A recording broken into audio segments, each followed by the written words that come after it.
시작됐어요? 네, 시작됐습니다. 시작됐어요. 반갑습니다. 오늘은 조금 이제 개인 사정이 있어갖고요. 1시간 일찍 시작하게 됐어요. 네. 글쎄 이게 누가 볼지 모르겠는데 시작을 해봅시다. 오늘은 그 소유유 에 나오는 부분만 보려고 해요. 장자라고 하는 그 지난주에는 시대를 이야기를 많이 했었어요. 시대를 많이 얘기했는데 어찌됐건 장자라고 하는 사람은 춘추 전국시대를 살아간 인물이고 특히 그 둘 가운데는 전국시대 어떤 참혹한 시대를 살아간 사람입니다. 지난주에는 이야기를 안 했는데 그 장자 출신에 관해서는 여러 이야기가 있어요. 이 사람이 어디 사람이냐. 그 사기라고 하는 책에서는 몽 지방 사람이라고 하는데 이게 어딘지를 두고는 논란이 많아요.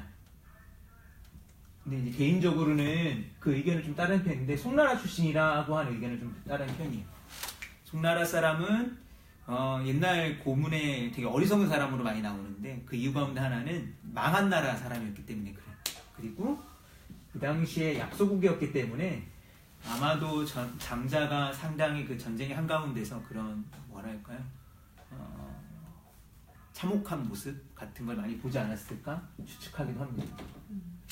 어찌됐건 장자는 이런 시대 속에 살았는데 이제 오늘부터는 책 이야기를 할 거고요. 장자라고 하는 책이 있어요. 그런데 이 책이 엄청 두껍습니다. 분량이 엄청나요.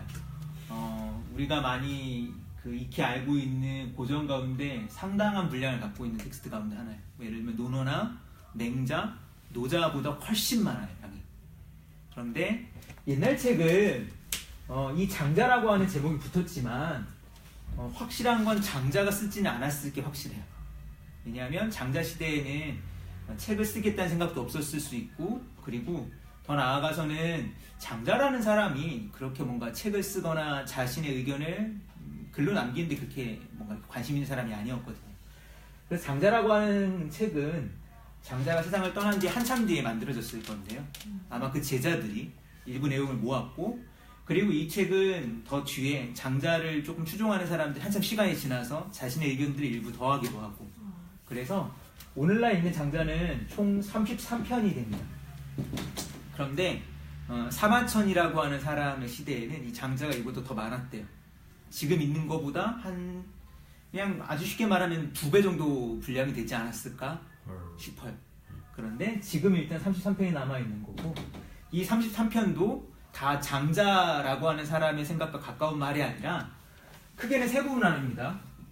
내편, 외편, 자편으로 나누는데 내편은 말 그대로 안쪽에 속해 있다는 것이기 때문에 무슨 얘기냐면 그 사람의 말에 가장 가까운 장자는 사람의 생각과 되게 가까울 거야 라고 하는 게 내편인 거고요. 외편은 좀 멀어. 자편은 잡스러워. 이런 거예요. 그래서 이 외편과 자편은 어찌됐건 장자를 연구하는 모든 사람들이 장자와는 좀 거리가 있다라고 하는 부분이에요. 33편 가운데 내편은 7편입니다. 본 강의에서는 7편만 볼 거예요. 왜 자편에 있는 내용이 되게 유명하고 재밌는 내용이 많을 수 있지만 이 내용은 다루지 않으려고 합니다. 그 이유는 여러 가지가 있는데 첫 번째로 이 장자를 연구하는 내가 왜 자편을 건들 수가 없겠어요. 너무 분량이 많으면 이걸 이렇게 감당하기 어려운 부분이 있으니까. 또 하나는 왜 자편까지 뒤섞다 보면 장자 이야기가 서로 상호 모순되는 이야기가 나오기도 하거든요. 그럼 이걸 어떻게 해결해야 되느냐를 두고 문제가 생겨요. 그랬을 때는 어찌됐건 4편의 내용을 출발로 해가지고 왜 자편의 내용을 보는 게 좋다고 생각하기 때문에. 또 하나는 33편이 되는 내용을 다 다루려면 강의가 엄청 길어져야 됩니다. 말도 못하게 길어져야 되기 때문에 그러면 안 돼요. 사람들이 긴 거 싫어해요. 짧고 굵게. 짧고 굵고 핵심만, 엑기스만. 그래서 4편 7편만 중점적으로 이야기하려 합니다. 4편 7편을 이제 오늘부터 다룰 예정인데요. 4편의 첫째 편의 이름이 뭐냐면 소, 요, 유행. 그런데 저는 이 4편을 강의할 때 있어 항상 시작할 때 중요시 여기는 것 가운데 하나가 뭐냐면 제목을 별로 중요하게 생각하지 않는 거라는 거예요. 왜 그러냐면 첫 번째로는 이 제목은 분명히 장자를 편집한 누군가가 만들어 붙인 거예요. 장자라고 하는 사람이 쓰지도 않았을 뿐더러 혹시나 이 글이 쓰여졌을 때 이 제목이 없었어요. 이건 확실해요. 왜 그러냐면 소유라고 하는 표현이 소유의 표현이 안 나와요. 소유라는 표현이 나오고 유라는 표현이 나올 뿐이지 안 나와요. 후대 누군가 이걸 붙이면서 만든 거예요. 그렇기 때문에 이 제목은 누군가가 의도적으로 만든 건데 그 의도가 과연 장자 본래 이 텍스트와 연관이 있는가는 조금 다시 생각해 봐야 될 문제고, 또 하나는 우리가 흔히 오늘날 소유라고 하면 어떤 느낌을 갖고 있냐면 소유가 편안하다, 느긋하다, 유는 뭐 놀다 이런 게 있어서 소유하면 많은 사람들이 편안하고 즐겁고 이런 이미지를 떠올리기 쉬워요. 제목부터. 그런데 사실 소유유는 잘 보면 그러지 않을 수 있는 내용이 있거든요. 그래서 제목을 일단은 쓰긴 하되 이 제목을 크게 중시 여기진 않을 거예요. 앞으로도 계속적으로 참고하도록 하세요. 그 자료를 나눠드렸는데요. 이 자료는 장자에 있는 원문을 조금 뽑았고요. 그 원문을 읽으면서 내용을 이제 쭉 정리해 보도록 하겠습니다. 원문은 일부만 뽑았던 거고요. 그리고 밑에 번역문은 제가 번역한 겁니다. 오류가 있으면 저에게 다 물으면 됩니다. 그래서 일단은 읽고 풀이를 해보도록 하겠습니다. 북명유어 김영위곤. 저 북쪽 아득한 바다에 물고기가 있는데 그 이름을 곤이라고 한다. 곤지대 부지기 기 천리야. 곤은 커서 몇 천리나 되는지 알 수가 없다. 화이위조 김영위분. 이 곤이 변해서 새가 되는데 그 이름을 붕이라 한다. 붕지배 부지기 기 천리야. 붕이 날개를 펼치면 몇 천리나 되는지 알 수가 없다. 노이비 기 약수 천지운. 붕이 힘차게 날아오르면 그 날개는 마치 하늘의 구름처럼 보인다. 시조야 해운즉 장사어 남명. 이 새는 오자가 나왔네요. 제가 오자를 잘 써요. 오타 바다를 출렁이며 저 남쪽 아득한 바다 날아간다. 남명자 천지야. 남쪽 아득한 바다란 하늘의 못을 말한다. 자, 이게 장자라는 책을 딱 펼치면 나오는 맨 앞부분 내용입니다. 어때요? 많이 봤었는데. 많이 봤어요, 어디서? 곤붕. 곤붕. 그렇죠. 곤붕 이런 거 되게 유명하긴 하죠. 스케일이 진짜 큰. 스케일이 크죠. 스케일이 물론 커다란 것도 있는데 제가 중요하게 생각하는 건 커다랗다는 표현보다는 여기는 이 명이라는 표현이 되게 중요하다고 생각해요. 여기에 대한 이야기를 좀 해보려고 합니다. 강의 내용을 보면서 이야기를 해볼게요. 장자를 처음 만나는 글자가 북명이에요. 북쪽 아득한 바다라고 옮길 수 있을 것 같아요.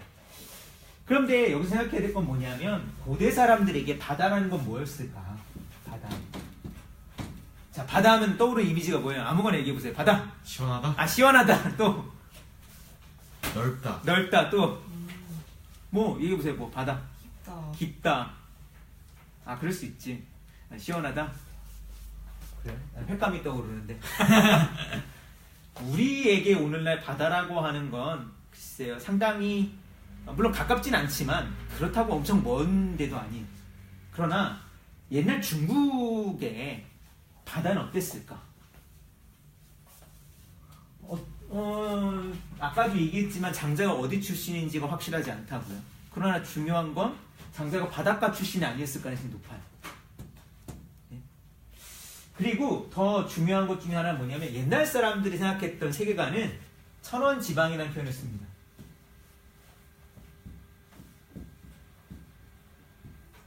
천, 하늘은 옛날 사람들이 생각해 둥그렇다고 생각했어요. 지, 땅은 네모났다고 생각했어요. 옛날 사람들, 옛날 중국인들. 그렇기 때문에 옛날 중국인들은 자신이 사는 곳을 뭐라고 했냐면 중국이라고 했어요. 혹은 중원이라는 표현을 쓰고, 가운데 있으면 나머지 몇 방향이 있냐면 네 방향이 있었다고 생각했죠. 동서남북이 있고 이 네 방향에 각각 오랑캐가 있다고 생각했던 거예요. 재밌는 건 그래서 바다라고 하는 건 어떤 거냐면 이 땅 밖의 세계가 바다예요.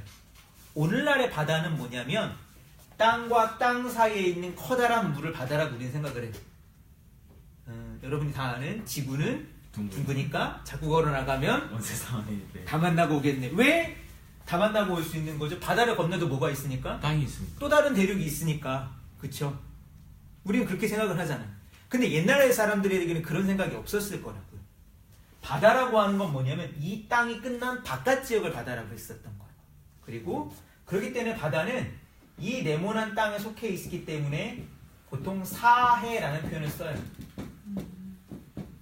내 방향의 바다라는 뜻이에요. 재밌는 건 요게 이제 대단히 재밌는 사고 가운데 하나인데 여러분이 잘 알고 있는 게 있을 겁니다. 그리스 신화에 바다의 신이 있어요.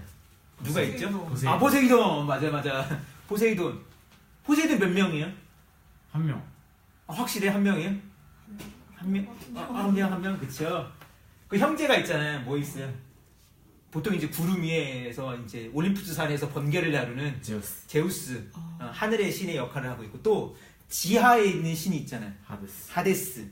그런 식으로 이 세계를 관장하는 신과 바다를 관장하는 신과 또 지하 세계를 관장하는 신이 따로 있는데 이쪽 세계에도 바다를 다스리는 신이 있어요. 이름이 뭐예요? 용왕? 맞아 용왕. 맞아 용왕. 갑자기 급이 떨어지는가? 네, 맞아요. 좀 떨어질 수 있어요. 신에 대한 다른 감각 때문에 그런데 더 중요한 건 용왕은 몇 명 있을까요?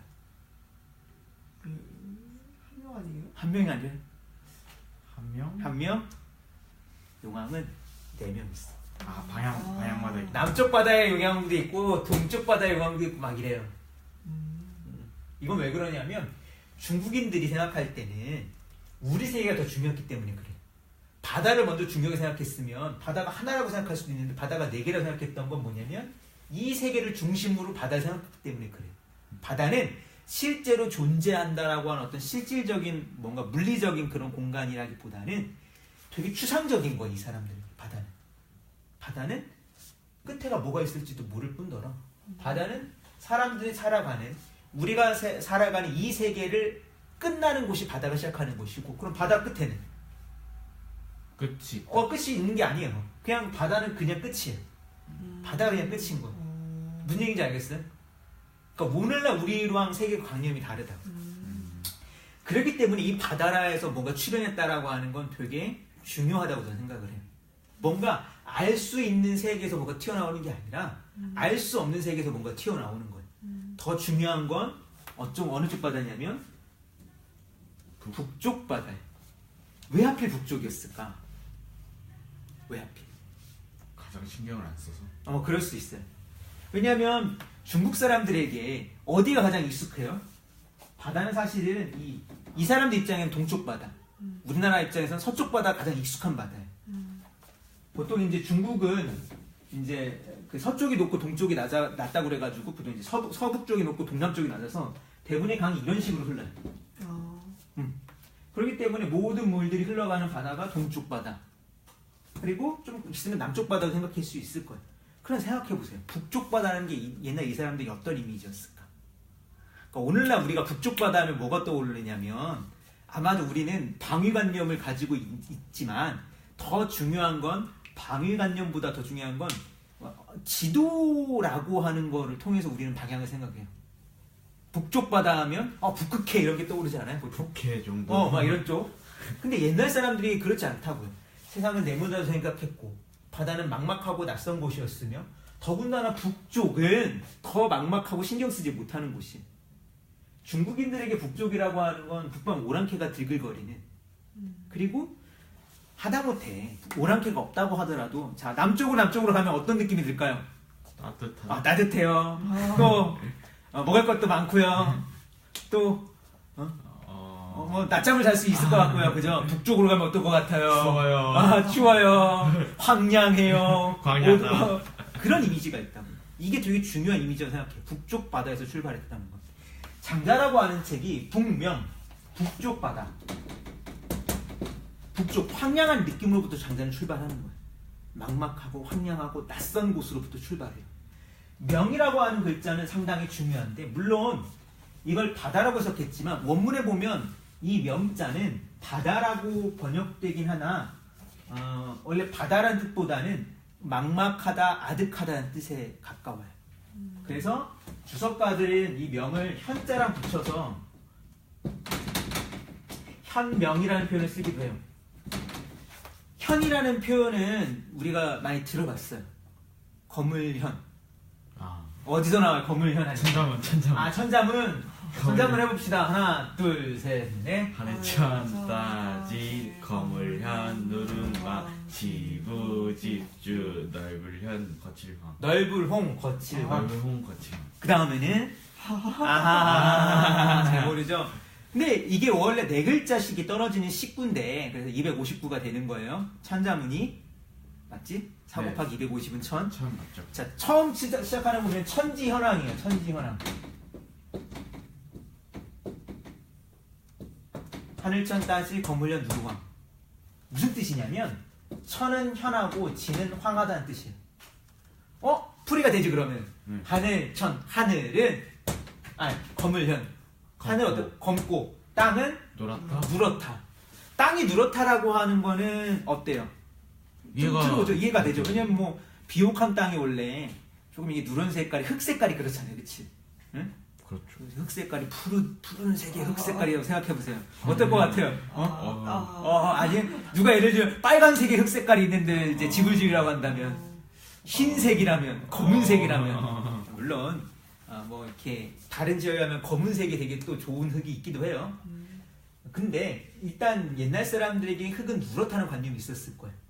근데 왜 하늘은 검다라고 했을까?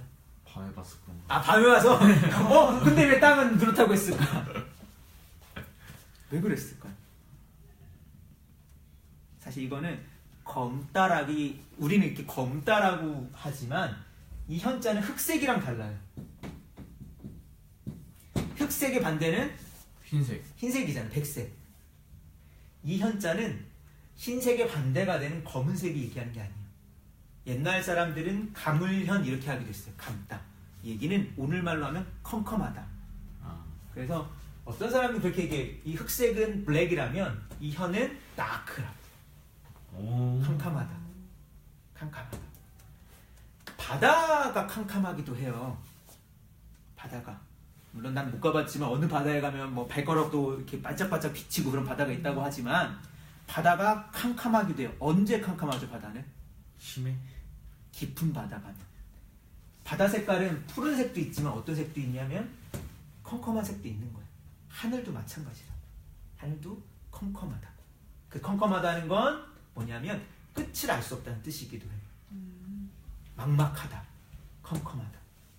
어렸을 때 여러분은 그런 경험이 있는지 모르겠지만 전 그런 경험이 있었어요. 우리 집이 양계장을 했거든요. 그래서 이제 처음 알았어요. 우리 집이 양계장을 했어요. 그래서 뭐 하여튼 부모님이 밤늦게 안 들어오실 때도 있고 그래가지고 아직도 기억나는 건 하여튼 시골에 살았기 때문에 전기가 그렇게 많지 않았어요.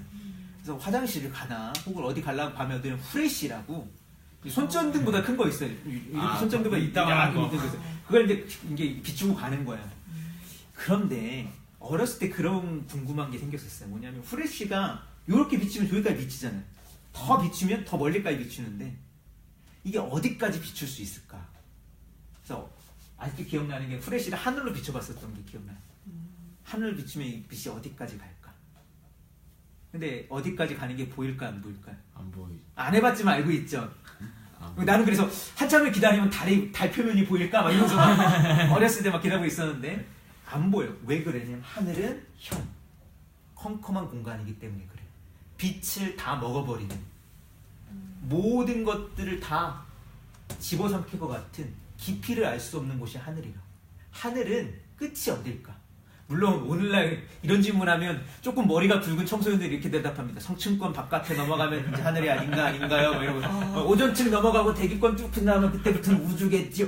그런 뜻이 아니라 우리에게 하늘이라고 했을 때조차도 사실은 뭐 우리가 과학적 지식이 있어 세계를 다르게 이해하고 있지만 본디 하늘은 현하다고 할 수 있다. 막막하고 컴컴하고 아득한 곳이다. 자, 북명, 북쪽 아득하고 컴컴한 저 바다에서 이렇게 시작하는 거야. 장자라는 책이. 막막하게 시작을 해. 그런데 물고기가 한 마리 있대. 물고기가. 자, 원문을 다시 보면 그런 얘기를 합니다. 기명위곤. 그 이름은 곤이래요. 곤. 곤이란 물고기 들어봤어요? 안 들어봤죠? 안 들어봤죠. 원래 이거 생선가게 가도 곤 주세요 그러면 없어요. 지금 잘 안 쓰는 표현이에요. 여기서만 거의 쓰는 표현인데 다른 글에서 제가 본 적이 없긴 해요. 장자에 있는 표현이긴 한데 그럼 이 곤이 뭘까? 근데 이제 사람들이 오늘날 이제 다시 말했지만 아까처럼 장자 시대에 이걸 어떤 식으로 생각을 했을까를 잘 떠올려보면서 이걸 읽어야지 제대로 읽히거든요. 오늘날 우리가 뒤에 나온 거 가지고 이 곤이 엄청 크대. 그럼 곤하면 뭐가 떠올라요? 고래? 고래. 그거 고래 아니야? 근데 또 뒤에 나면 이게 세 가지 날라간대. 그럼 날치 아니야? 그러면 안 된다라고. 그렇게 생각하면 안 돼요. 이 곤은 그냥 이 장자에 있는 상상의 물고기인데 후대 사람들이 이 곤을 가지고 여러 가지 풀이를 붙였어요. 어떤 사람이 이것이 물고기의 알이다.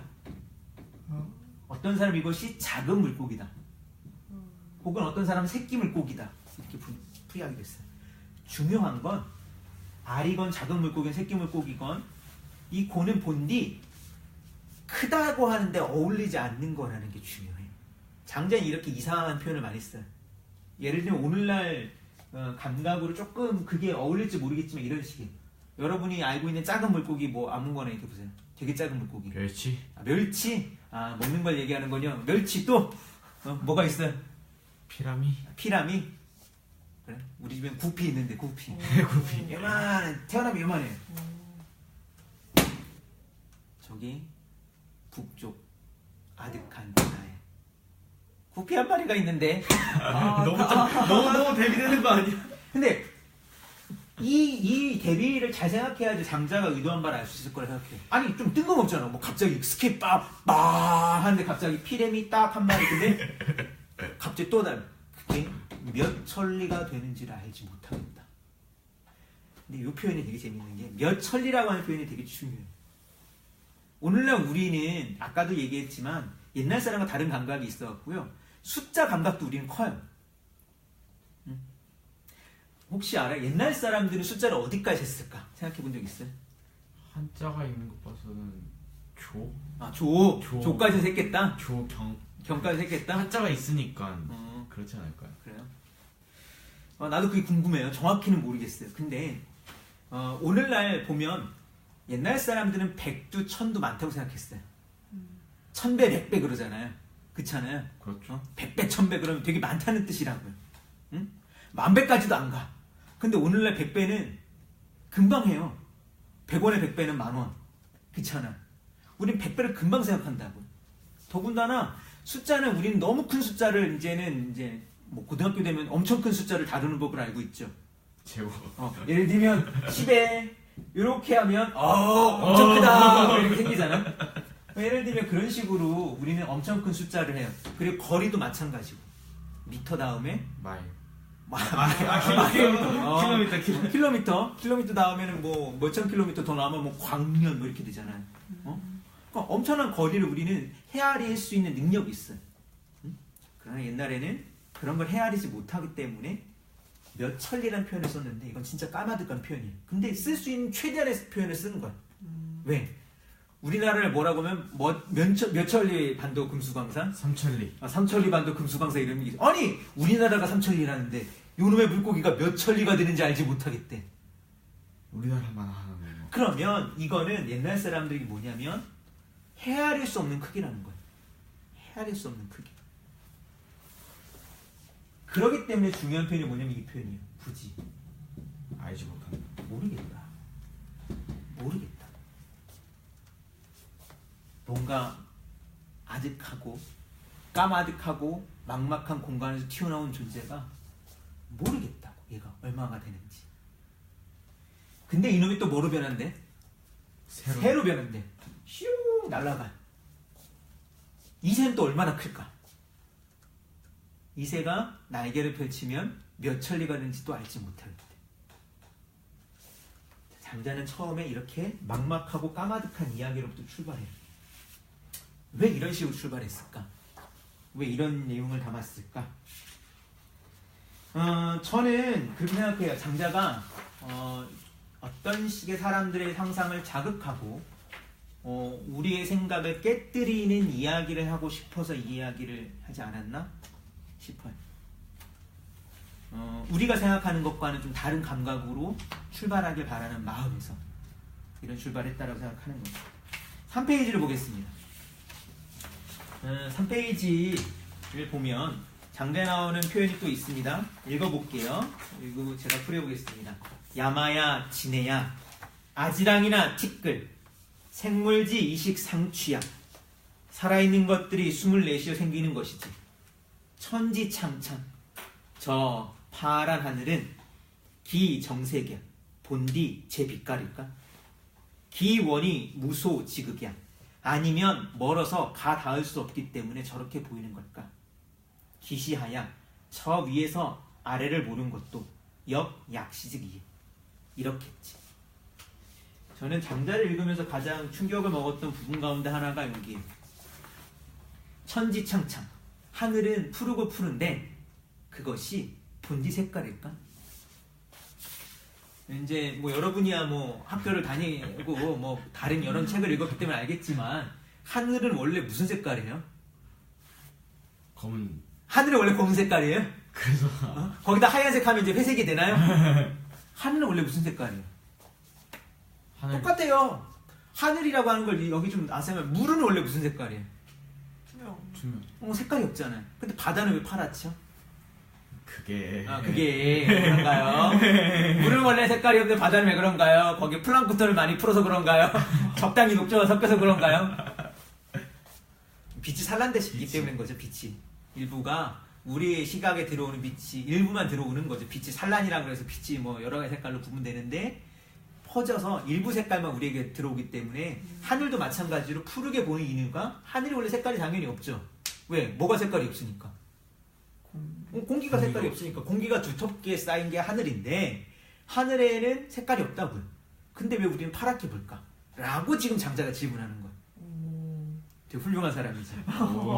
그것도 몇천 년 전에. 몇천 년 전에 하늘을 바라보면서 하늘이 원래 저런 색깔일까? 하늘이 원래 저런 색깔일까? 그러면서 얘기해요. 장자는 물론 빛의 산란이라는 건 몰랐어요. 당연해요. 프리즘 물론 프리즘이 그냥 이렇게 유리나 이렇게 플라스틱을 만들지 않고 자연의 프리즘이 있기도 합니다. 그러나 장자는 그런 거에 관심이 없을 수도 있어요. 더 중요한 건 이런 얘기를 해요. 기원이 무소지극이야. 그것이 너무 멀어서 가 닿을 수 없기 때문에 그렇게 보이는 게 아닐까? 하늘이라고 하는 게 저렇게 멀리 있기 때문에 저렇게 보이는 게 아닐까? 장자는 그런 의미에서 보면 어떤 식의 상상을 계속 불러일으키는 거죠. 저 하늘이라고 하는 색깔은 본래 뭘까? 원래 색깔은 없겠지만 멀기 때문에 저렇게 보이는 거면 우리는 저걸 제대로 알 수 있을까 없을까? 제대로 알지 못하기도 하는 거 아닐까? 그럼 왜 우리는 저걸 제대로 알지 못할까? 응? 이런 질문을 하는 거죠. 장자가 아마 오늘날 태어났으면 그런 질문 안 할 수도 있어요. 왜냐하면 이미 조금 돈만 쓰면은 올라갈 수 있거든요. 지구도 떠날 수도 있어요. 그러나 이때는 그냥 이런 질문을 하는 거예요. 자, 장자가 이런 질문을 했는데 사실 이런 질문들은 장자 시대에는 그렇게 뭐랄까요? 시대적으로만 필요한 질문은 아니에요. 뭐 이런 질문에서 뭐 쌀이 나와요, 뭐 돈이 나와요, 뭐 하겠어. 지난주 얘기했지만 이 당시에 되게 중요했던 건 뭐냐면 부국 강병이었다고. 어떻게 하면 이 나라를 부유하게 할까? 어떻게 하면 저 나라를 쳐부술까? 이런 걸 고민하는 사람들이었는데 장자가 이런 얘기를 하고 있으니 사람들이 어떻게 생각했을까? 그래서 지난주에 얘기했잖아요. 장자의 별명이 뭐냐면 광인이라고. 미친 사람. 아주 헛소리 하고 있다. 쓸데없는 소리 하고 있다. 자, 3페이지에 있는 장자 원문을 또 읽어보면 이렇습니다. 조여, 학부, 소지활 매미와 비둘기가 비웃으면서 말한다. 결기입이 우리는 힘차게 날아올라 보았자 창유방 나무에 이르는 게 고작이야. 시즈 부지이 공어지이의 때로는 나무에 닿지도 못하고 땅에 떨어져 버릴 때도 있어. 헤이지 9만리이 남이 그런데 저 붕새는 어째서 9만리를 올라 저 남쪽으로 날아가려 하는 걸까? 자, 매미가 얘기해요. 우리는 열심히 날아갔자 나무에서 나무로 날아가는 것도 힘들다고. 이제 한 3개월 정도 있으면 매미가 울기 시작을 할 겁니다. 싫어요? 이 동네에 이제 산이 많으니까 매미가 많아요. 근데 가끔가다 보면 매미가 진짜 땅바닥에 떨어져 있는 애들이 있어요. 왜 그럴까요? 날아가다가 힘들어서 떨어져 버린 거야. 아 진짜 그래요? 여기 나오잖아요. 시즈, 부지, 공어지 때로는 나무에 닿지도 못하고 땅바닥에 떨어져 내리기도 한다고. 여기 비둘기라고 번역을 했는데 뭐 이걸 뱁새라고 번역하기도 한데 비둘기는 훨씬 더 우리에게 가까워요. 여러분 비둘기가 나에게 힘 벅차하는 거 보지 않았나요? 닭들기. 남산에 있는 비둘기 좀 나 그래도. 근데 저기 뭐 종로 같은 데 나 가서 비둘기 보면 열심히 나다가 허걱허걱 가는 거 봤어요. 통통해졌어. 근데 생각해보면 비둘기나 매미 입장에서 생각을 하면 이 아까 나왔던 분쇄 같은 애들은 이상한 애들이죠. 뭘 그렇게 높이 날아가서 그렇게 멀리 날아가냐고. 응? 그렇잖아. 아니 요 나무에서 여기 가는 것도 지금 힘든데 그것만 해도 우리는 지금 벅찬데 얘는 왜 그런 식으로 9만리를 날아가고 그러냐고. 이 얘기는 실제로 매미와 비둘기가 붕새를 놀렸다는 게 아니라 이게 하나의 우화죠. 거꾸로 얘기하면 장자가 질문하는 거잖아요. 봐봐, 저 아득한 북쪽 바다에 엄청난 물고기가 있다고 생각해보자. 하늘은 왜 저렇게 될까? 하늘의 끝이 뭘까라고 하는 질문들에 대해서 얘기할 수 있잖아. 야, 헛소리 생각하지 말고 공부나 해. 응? 쓸데없이 이상한 생각하지 말고 오늘 어떻게 적군을 이길까? 오늘 어떻게 식량을 더 많이 생산할까를 고민해야지. 무슨 엉뚱한 소리하고 앉아있니? 할 수 있겠잖아. 응? 헛소리처럼 들리는 거. 그 장자는 거기에서 어떻게 생각을 할까? 넘어가 보겠습니다. 4페이지. 그럼 왜 장자는 이런 커다란 이야기, 쓸모없는 이야기를 했을까? 두 단위도 읽어보도록 하겠습니다. 적망창자 삼손이가 수풀이 우거진 뜰로 나가는 사람은 새끼를 먹고 돌아와도 복유과연 배가 여전히 부르다. 요거는 이제 설명하면서 풀이할게요. 여기서는 적자는 가다는 뜻이에요. 망창은 뜰인 데를 간다는 뜻이에요. 그러니까 옛날에는 성에 살면 밖에 가면 다 뜰이잖아요. 그런데 갔다가 돌아오더라도 그럼 왜 밖에 나갔을까? 뭐 사냥하러 나갈 수도 있고 소풍하러 나갈 수도 있어요. 밥 먹고 돌아오면 배가 부르다고요. 여러분도 그런 경험 있는지 모르겠지만 외식하러 조금 나갔다 돌아오면 혹은 뭐 좋은데 놀러 갔다 돌아오면 맛있는 거 먹고 돌아오면 집에 돌아오면 배가 불러갖고 돌아올 때 있잖아요. 네. 그런 얘기를 하는 거예요. 그런데 백리자 백리길을 떠나면 어떻게 될까? 자, 오늘날이야 우리가 멀리 가면 뭐예요? 돈 가지고 가면 되는 거예요. 왜 중간에 식당에 가서 밥 사먹으면 되니까. 그런데 옛날에도 과연 그랬을까? 안 그랬다. 옛날에는 어때요? 도시락을 싸가야 돼. 근데 백리를 가려면 우리나라가 삼천리라고 그랬어요. 백리 엄청 먼 거리예요. 그러면 밥을 그냥 도시락을 그냥 한 끼만 싸면 안 되는 거예요. 뭐라 그러냐면 숙용량, 밤새워 방아지를 할 거라. 왜? 밤새워서 이 곡식을 준비해야 되니까. 그런데 적천리자, 천리를 가려면 어떻게 될까? 장자는 이렇게요. 3월 7양 3개월 동안 양식을 모아야 한대요. 지이충우하지. 저 두 마리가 또 뭘 알아서 저런 말을 하는 걸까? 자, 장자가 생각하기에는 여기서 두 마리라고 한 건 뭐냐? 매미와 비둘기를 얘기하는 거예요. 쟤네들이 뭘 알아서 저런 소리를 하는 걸까? 자, 멀리 가는 사람과 가까이 가는 사람이 준비해야 될 게 달라요. 그럼 이 얘기는 다르게 말하면 장자가 왜 처음부터 이런 커다란 얘기를 한 거냐면 장자는 지금 이 표현하면 천리보다 더 많은 거리를 가고 싶은 거예요. 너희들이 가보지 못한 곳으로 난 가려고 하니까 이런 얘기를 하는 거야. 우리가 생각해보지 못하고 경험해보지 못한 걸 하려고 하니까 이런 걸 하는 거야. 생각해봐요. 옛날에 정말 어땠을까? 천리길이라고 하는 건 엄청 먼 거리죠. 그럼 3개월 동안 양식을 모아야 된대. 근데 지금 장자는 천리길도 아닌 거야. 아까 표현에서는 잠깐 넘어왔지만 무슨 표현이 나오냐면 매미와 비둘기가 그런 얘기를 해요. 붕새한테. 야, 너는 뭐 하려고 그렇게 9만리를 올라가니? 9만리를 올라간대. 천리를 가는데도 지금 3개월간 양식을 모아야 되는데 9만리를 가려면 그럼 어떻게 해야 돼? 더 많이. 이거는 사실 그럼 근데 또 중요한 거는 아니 상식적으로 생각해도 말이 안 되는 거예요. 왜? 자, 계산해 봅시다. 자, 천리를 가려 산수시간. 자, 천리를 가려면 3개월간 양식을 모아야 된대요. 오케이? 오케이. 자, 만리를 가려면 몇 개월간 모아야 될까요? 10배니까 30개월. 이게 시간이 좀 걸리네요. 좀 위험합니다, 지금 점점. 비례식. 금방 나올 줄 알았는데. 그럼 조금 더 어렵게. 9만리를 가려면 도대체 얼마를 가야 되나요? 270개월. 270개월이면 몇 년인가요? 12로 나누면은 12. 거의 이 순간적으로 우리 23인 줄 알았어. 한 20년? 거의 20 몇 년이야? 270이니까 20. 집에 가서 열심히 계산해보세요. 위험합니다. 그런 실력 가지고 내가 보기에는 이게 수능 보기 조금 힘들 것 같은데. 근데 너무 어려웠나?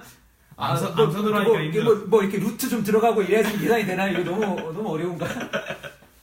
왜 말이 안 되냐?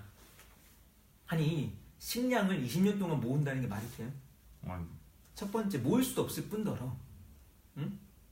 모아봤자 20년 동안 모으는, 오늘날에도 20년 동안 모아놓은 식량이 없어요. 통조림만 모아도 20년 동안 모아서 그 짊어지고 갈 수 없다고.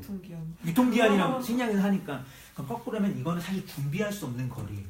그러나 거꾸로 얘기하면 다른 식의 준비를 해야 되는 거예요. 응? 마찬가지로 지금 여기 앞에 가는 사람과 백리길 가는 사람과 천리길 가는 사람 다른 것처럼 장자가 지금 이야기하고자 하는 이런 식의 모험에는 다른 식의 준비가 필요하다는 얘기를 하고 싶은 거예요. 다른 식의.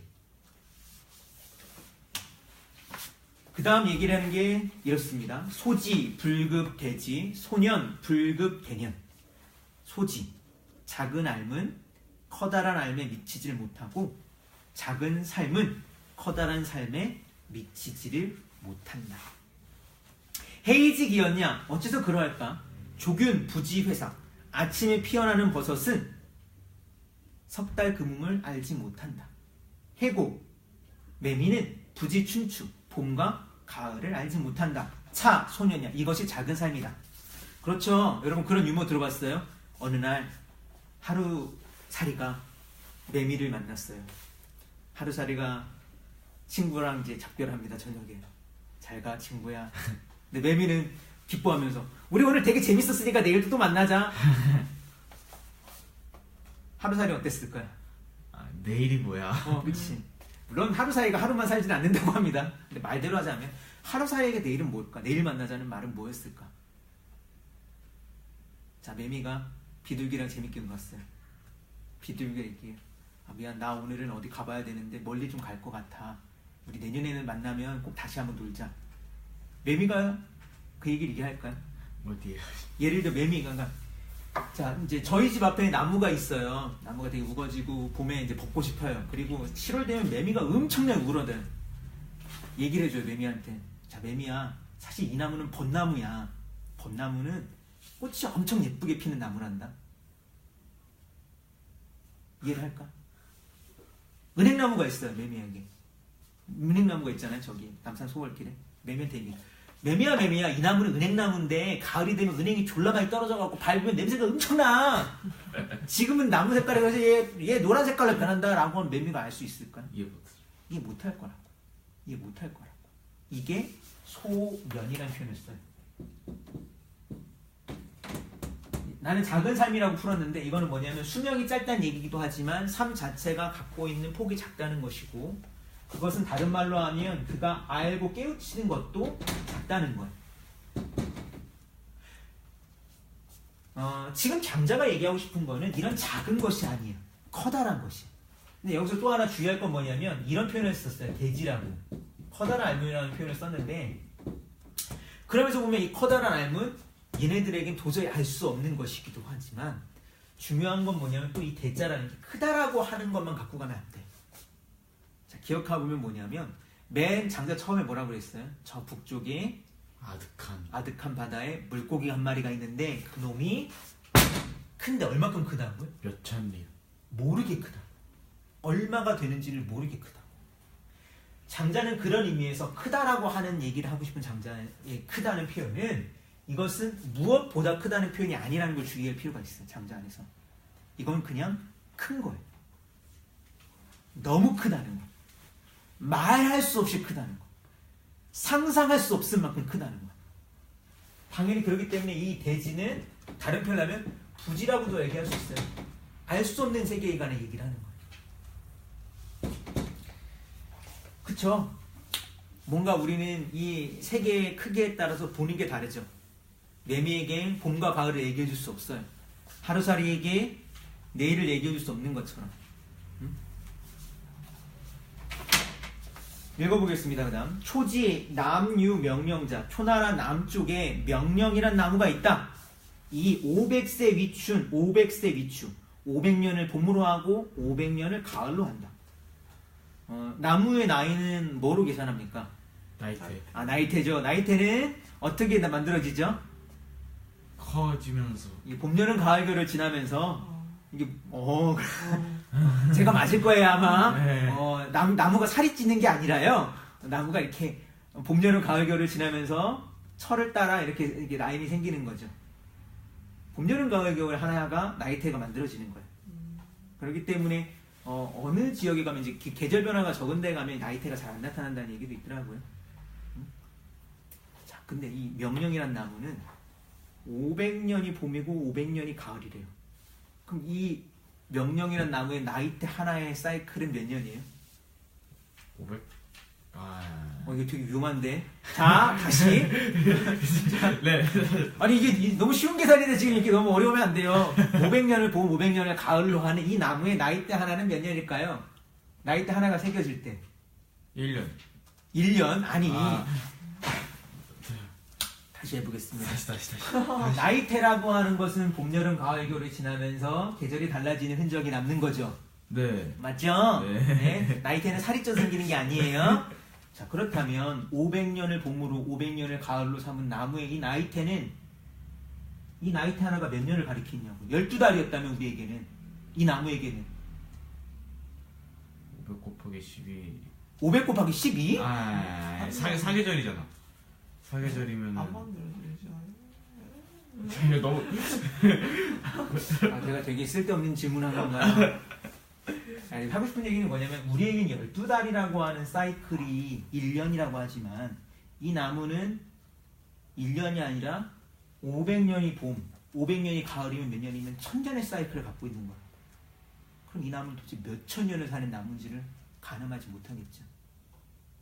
장대한 이런 얼토당탄 얘기를 해. 물론 과학적으로 상식적으로 나무는 1000살을 넘게 못 살아요. 몇 천 년 이렇게 못 살아. 나무는 이렇게 살 수가 없어요. 잘 보통 나무들. 그 다음 읽어보겠습니다. 상고유 대춘장. 처번 옛날에는 대춘이란 나무가 있었다. 이 8000세 위춘, 8000세 위춘. 이 나무는 8000년을 봄으로 삼았고 8000년을 가을로 삼았다.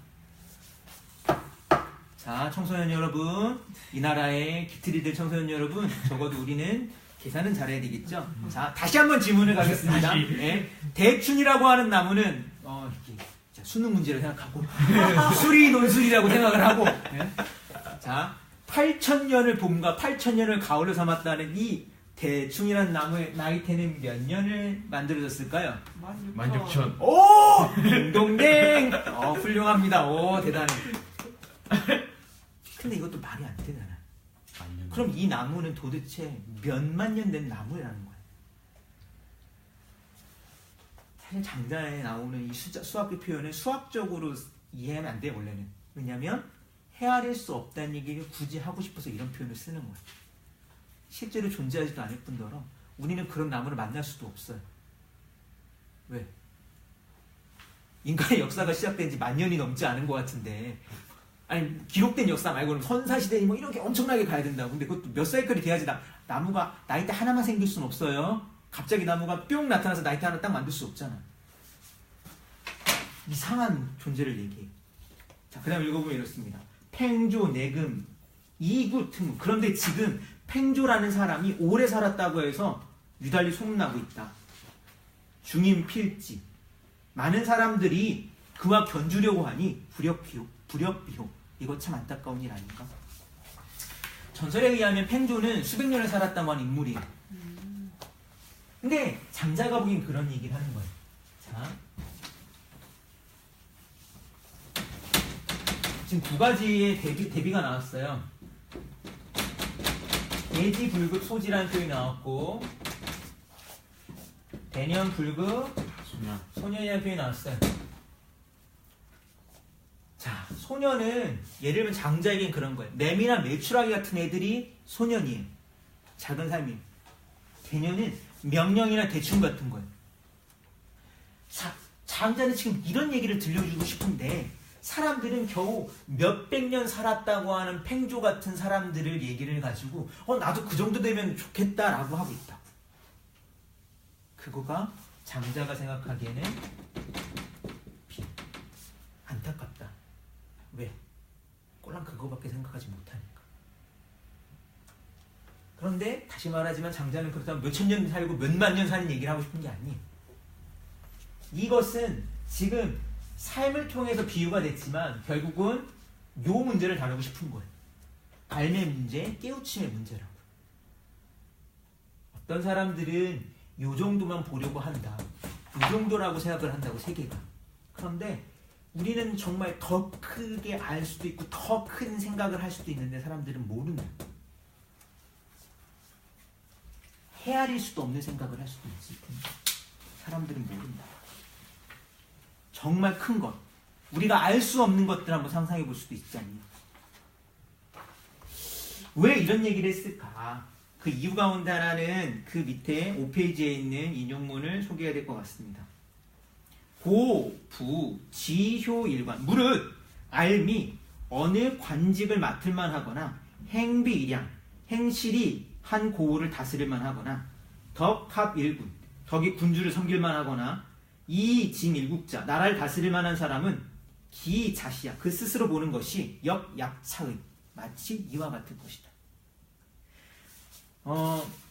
그렇게 얘기하면 일단은 장자가 이야기하는 것에서 목적은 되게 불분명하긴 해요. 장자의 목적은.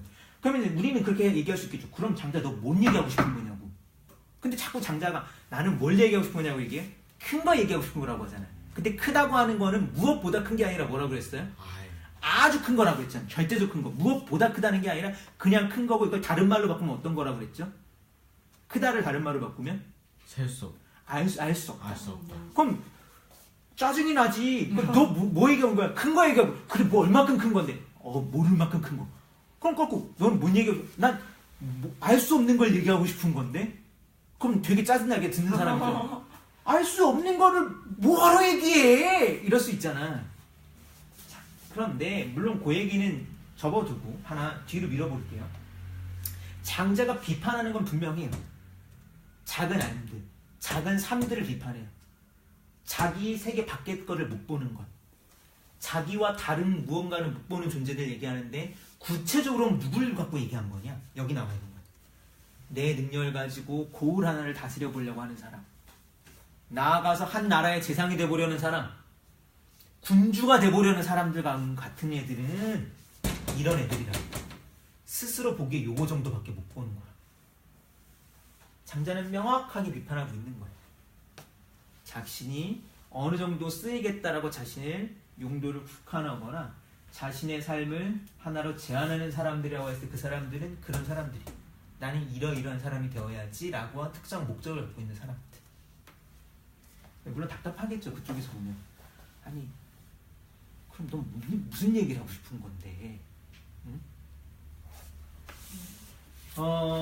장자가 그러면서 보면 명확히 어떤 식으로 이 세계에 살아가는 특정한 지식 자체를 되게 거부한 게 있어요. 너희들은 알미라고 하는 게 관리가 되기 위해서 배우잖아. 너희들은 이 세계를 다스리기 위해서 배우잖아. 그런데 그것만 알고 그런 배움만 있는 건 아니야. 근본적으로는 어떤 배움이냐면 장자의 표현에서는 여기서는 이제 이런 표현이 나왔어요. 부지효 일관이라는 표현이 나왔어요. 지. 그 알미 효. 효자는 효력을 나타낸다는 뜻이에요. 어떤 식으로 결과를 나타낸다. 효과가 있다는 거예요. 고을이나 나라에 효과가 있는 지식들을 장자는 거부하는 거예요. 쉽게 말하면. 근데 이거 되게 좋은 지식이네요. 오늘날 따지면 뭐예요? 좋은 대학 가는 지식이기도 하고 좋은 공무원이 되는 지식이기도 하고 좋은 정치인이 되는 지식이기도 하고 좋은 법관이 되거나 좋은 의사가 되는 지식이기도 하다고요. 나쁘지 않은 거예요. 그렇지 않아? 그래 장자가 보기에는 뭐냐면 요 알은 이런 알미 스스로를 보기에 스스로를 마치 뱁새나 비둘기나 이런 애들처럼 보게 만들 거라는 거예요. 뭘 못 보고? 알 수 없는 막막한 세계를 못 보고. 자, 요런 지식이 있어요. 효험을 갖는 지식이 있어요. 그럼 무슨 지식이 있을까요? 반대로. 효과가 없는? 효과가 없는 지식이 있어요. 어떤 지식이라고 얘기할 수 있냐면 무지? 무용이라고 할 수 있어요. 쓸모없는 지식. 쓸모없는 지식. 여러분은 어때요? 쓸모있는 지식과 쓸모없는 지식. 쓸모없는 지식이 뭘 것 같아요? 뭐가 떠올려? 쓸모없는 지식 하면. 이것 좀 주세요. 쓸모없는 지식 하면 뭐가 떠올라요? 아무것도 안 떠올라요? 다 쓸모가 있나? 우리가 배우는 것들은? 응?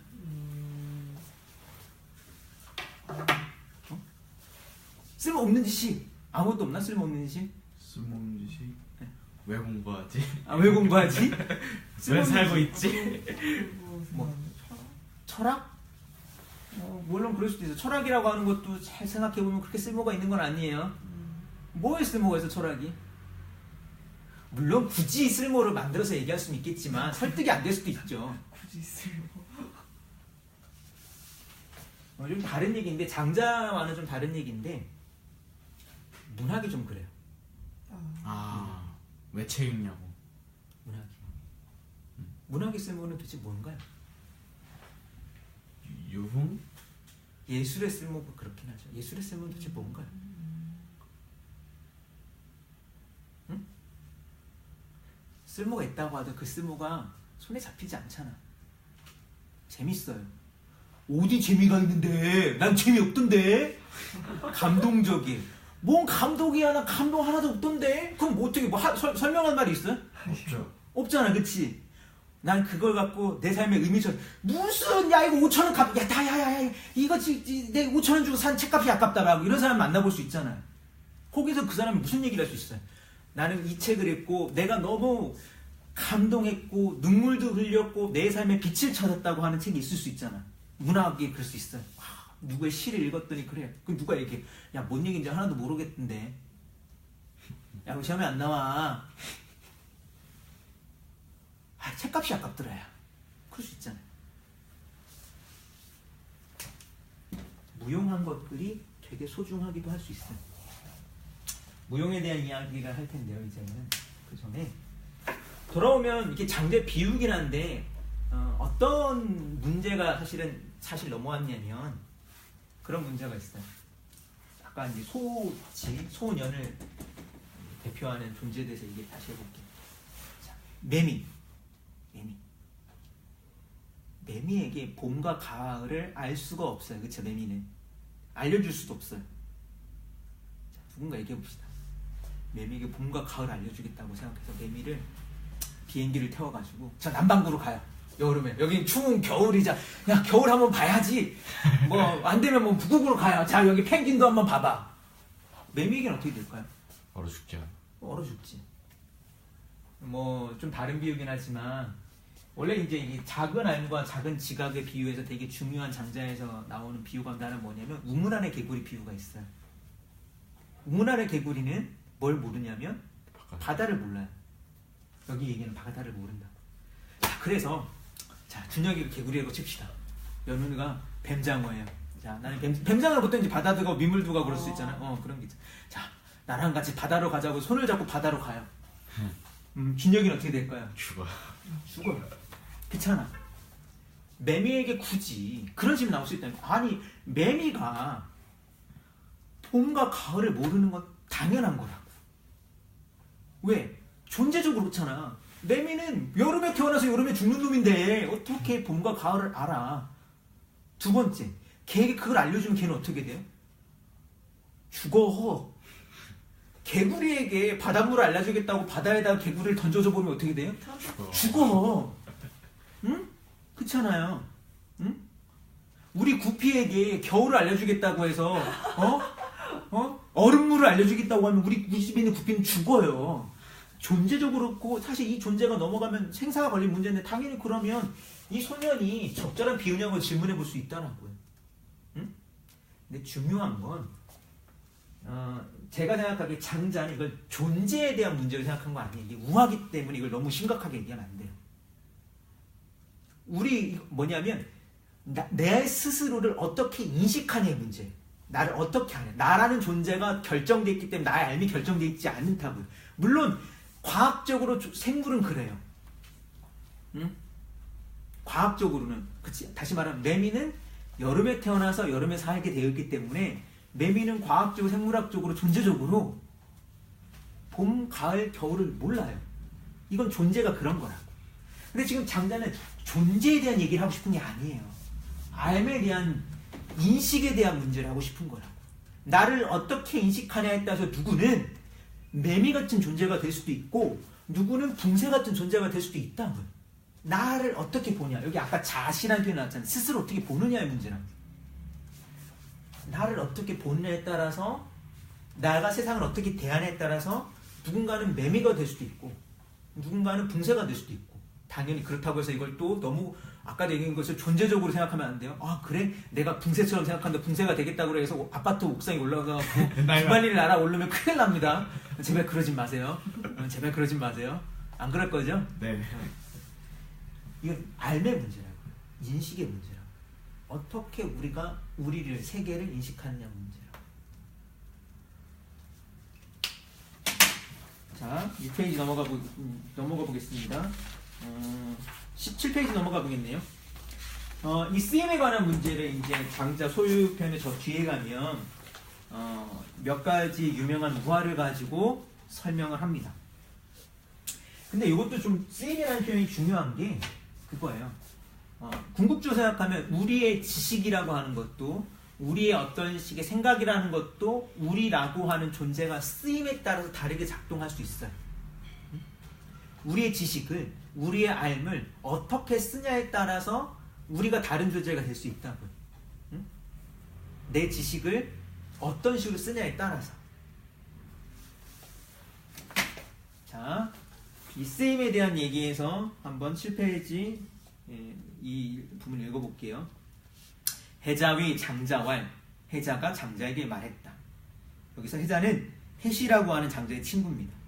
근데 아마 친구라고 보통 얘기는 되지만 장자보다 나이가 많았을 거예요. 위왕 이아 대호지종, 위나라 왕이 나에게 커다란 박쥐를 줬거든. 근데 아마 내가 여기 생각하기에 좀 더 읽어보겠습니다. 이거 잘못됐다. 밑에 있는 음이요. 수지 성이 실 오석, 내가 그것을 심었더니 오석들이 열매가 열렸어. 오석은 뭐 어디 보니까 뭐 일석이 한 100m 되던가 뭐 이렇게 엄청 큰 커다란 박이 열렸다는 거예요. 사실 장자 읽어보면 우리가 알고 있는 기묘 이상한 이야기들의 모티브가 되게 많이 들어있어요. 커다란 박. 흥분해보. 자, 열렸습니다. 이성수장, 거기에 물을 담으려고 했는데 기견불능 작어야. 그게 너무 커가지고 내가 그걸 들 수가 없더라. 물통으로 만들었는데 물통이 너무 크면 어떻게 돼요? 힘들죠. 힘들어요. 쓸 수가 없어요. 그렇잖아. 부지 이위표, 그것을 잘라가지고 그 바가지로 쓰려고 했더니 즉 호랑 무소용, 그것이 납작해서 혹은 그것이 너무 커서 쓸모가 없더군. 비불효연대야, 커다랗다고 하지 않을 수 없더라. 오위기무용이 부지, 내가 그것이 쓸모없다고 해서 부숴버렸어. 자, 이게 하나의 우화입니다. 근데 일단은 박이 있어요. 박이 어떻대요? 커다래요. 커다랗대요. 근데 이 커다란 것도 엄청 커다란 거예요.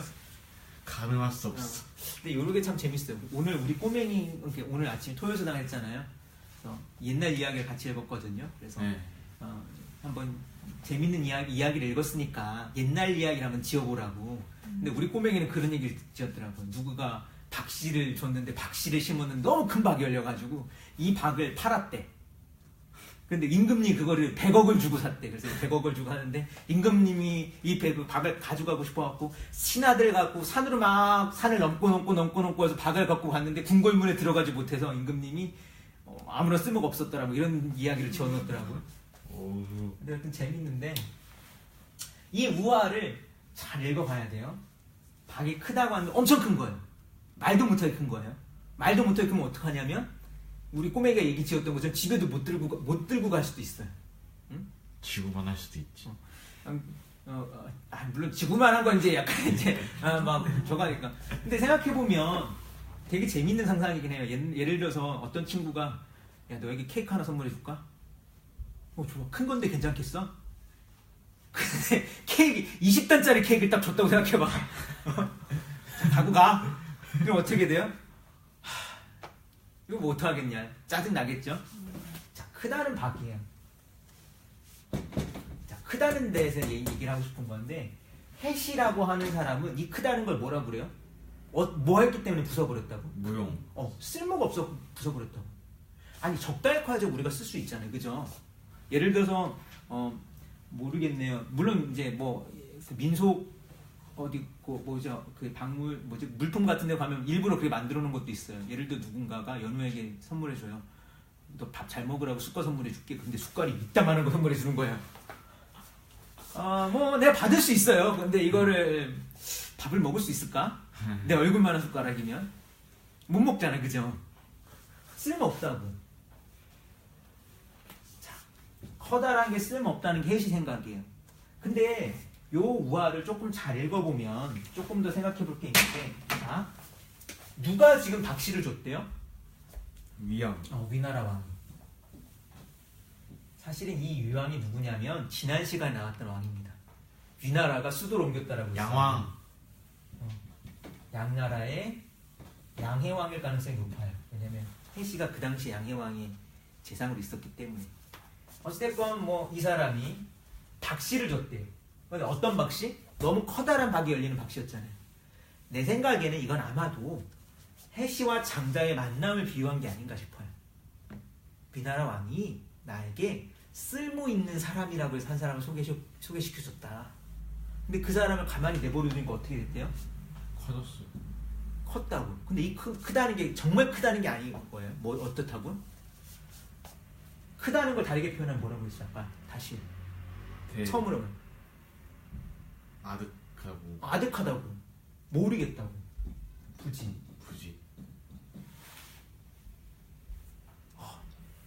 위나라 왕이 나에게 훌륭한 사람을 선물해줬다고. 근데 너무 훌륭해갖고 내가 이해가 안 돼. 어디 쓸 데가 없어. 너무 위대해가지고. 시대를 앞서갔어. 너무 위대해가지고 하는 얘기마다 어디가 쓸 데가 없네. 이런 얘기 하는 거야. 혜시의 말을 굳이 비유하자면, 응? 이 부지를 다른 말로 하면 뭐라고 했냐면 아까 얘기했잖아요. 미쳤다고. 너무 쓸 데가 없어갖고 미친 것 같아. 그래서 뭐래 지금 혜시가 그 박을 어떻게 하겠다고? 깨부셔버리겠다고 하는 거잖아. 나 너랑 이제 너 같은 애가 내 옆에 있는 게 별로 좋을 것 같지 않아. 그래서 장자에게 지금 경고를 하는 거야. 그쵸? 다르게 말하면 이 우화를 다르게 풀면 위나라 왕이 쓸모 있는 거라고 나에게 소개시켜 놓고 내가 그걸 심어서 잘 가꿨다고. 내가 너 밥 먹여줬잖아. 너무 커.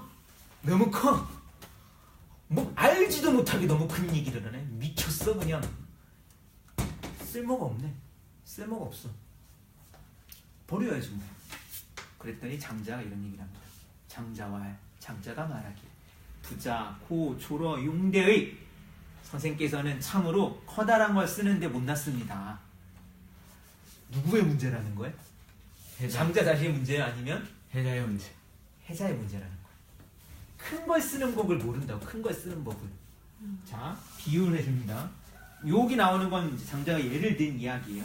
송인, 유, 선위, 불, 균수지 약자. 송나라에 잘하는 사람이 있었대요. 불, 균수지 약. 손이 트지 않게 하는 약을 잘 만드는 사람이 있었대요. 자, 손이 잘 트지 않게 하는 약을 다른 말로 말하면 뭘까요? 어렵지 않아요? 손이 겨울에 트지 않게 만드는 약이 뭐냐니까요? 바셀린? 바셀린? 손에 바셀린 바르고 다니시는군요. 물론 바셀린이 바르면 효과가 있긴 합니다. 립. 립밤을 손에 바른다고. 립밤은 아니고 장갑? 장갑? 아니 약이라니까 이 사람아. 뭐 있지? 핸드크림. 아. 쉽게 말하면 이 핸드크림 만드는 사람이에요. 그 핸드크림 잘 만드는 회사가 어디예요? 어디지? 안 돼. 니베아 이런 데 잘 만들지 않아요? 거긴 립밤 아니에요? 립밤? 아 핸드크림도 만드는데 그 파란색 있었고 요즘에 안 쓰나 보구나. 되게 잘 만들어서 많이 썼는데. 리베아도 있고. 그 옛날 여러분은 못 봤을 텐데 니베아 광고인가에 그런 거 있어요. 이게 원래 회사가 북유럽 쪽에 있는 게 개발되었던 거거든요. 북유럽에서 이런 걸 만들었대. 왜 만들었을까? 추우니까. 추우니까 이걸 잘 만들었겠지. 당연히 핸드크림을 만들면 땀 많이 나는 저 남방 인도 같은 데도 핸드크림 만들겠어? 아니. 아, 모르긴 몰라도 인도에서 핸드크림 장사 잘 될까 궁금하긴 하다 갑자기. 날씨가 좀 이렇게 남방 특히 북방은 좀 춥기도 한데 이렇게 남방으로 가면 더 중요한 거는 북방에서 많이 뭐 했냐면 물질, 물을 많이 쓰니까. 응? 난로 곁에 있으면 손이 덜 터요. 근데 물을 많이 쓰면 손이 거칠어지니까 손이 금방 튼다고. 어부 같은 사람들. 그래서 내가 봤던 광고는 그거예요. 북쪽에서 그 추운 바다에서 물고기를 엮으면서 우리는 이 기술로 핸드크림 만들었다고. 따봉. 그러면서 이렇게 핸드크림 광고가 이렇게 나왔었는데 여기도 비슷해요. 자, 송나라 사람 가운데 불균수지약, 손이 트지 않게 만드는 약을 잘 만드는 사람이 있었대요. 근데 이 사람 왜 이 약을 만들겠냐? 이 약을 개발하는 사람이 아니에요. 세세히 병벽광 위상, 대대로 빨래를 해가지고 벌어먹고 살았기 때문이래. 빨래를 하니까 지금 세탁기 돌리지만 옛날에는 뭐예요? 손으로 빠니까 손이 시리고 손이 잘 틀 거 아니에요. 그러니까 이 사람이 어떤 기술도 갖고 있었냐면 핸드크림 만드는 기술도 갖고 있었다. 객문지, 지나가던 사람이 그 소식을 듣고는 청매, 기방, 백금, 그 기술을 백금을 주고 사려고 했어요. 팔려고 했어요. 취족이 모아요. 그래서 이 사람이 가족들을 모아놓고 얘기를 합니다. 아, 세세위 병벽광, 우리는 대대로 빨래를 해가지고 밥 벌어먹고 살았다. 불과 수금. 그런데 벌어든 것이 몇 금밖에 안 된다. 얼마 안 된다. 금일 일조이 육기백금. 그런데 오늘 하루아침에 이 기술을 백금을 주고 팔게 되었으니 청여지 줘버리자. 자, 그래서 자, 이야기입니다. 송나라에 핸드크림 잘 만든 사람이 있었는데 대대로 빨래질에 있었어요. 그래서 빨래하는 사람에게 기술을 산 사람이 있어요. 자, 이 사람이 객득지, 그 기술을 얻어서 이세우왕, 오나라 왕에게 유세를 했습니다. 유세했다는 건 뭐냐면 나 되게 좋은 능력 있어요. 나 좀 써주세요. 이런 얘기예요. 월윤왕, 월나라가 전쟁을 벌였는데 오왕 사지장, 오왕이 그 핸드크림 기술을 얻은 사람, 그 사람을 장군으로 삼았어요. 동, 여, 월인, 수전. 동, 겨울에 월나라 사람과 수전. 수전이 뭔지 알죠? 육전과 수전. 육전은 뭐야? 땅 위에서. 수전은? 물 위에서. 그래 바다에 싸우는 거예요. 자, 바다에 싸우면 어떻게 되겠어요? 아까도 얘기했죠? 손이 트죠. 손이 타요. 약을 발라. 약을 발라요. 이겼어. 오나라는 그래서 이겼다는 거야.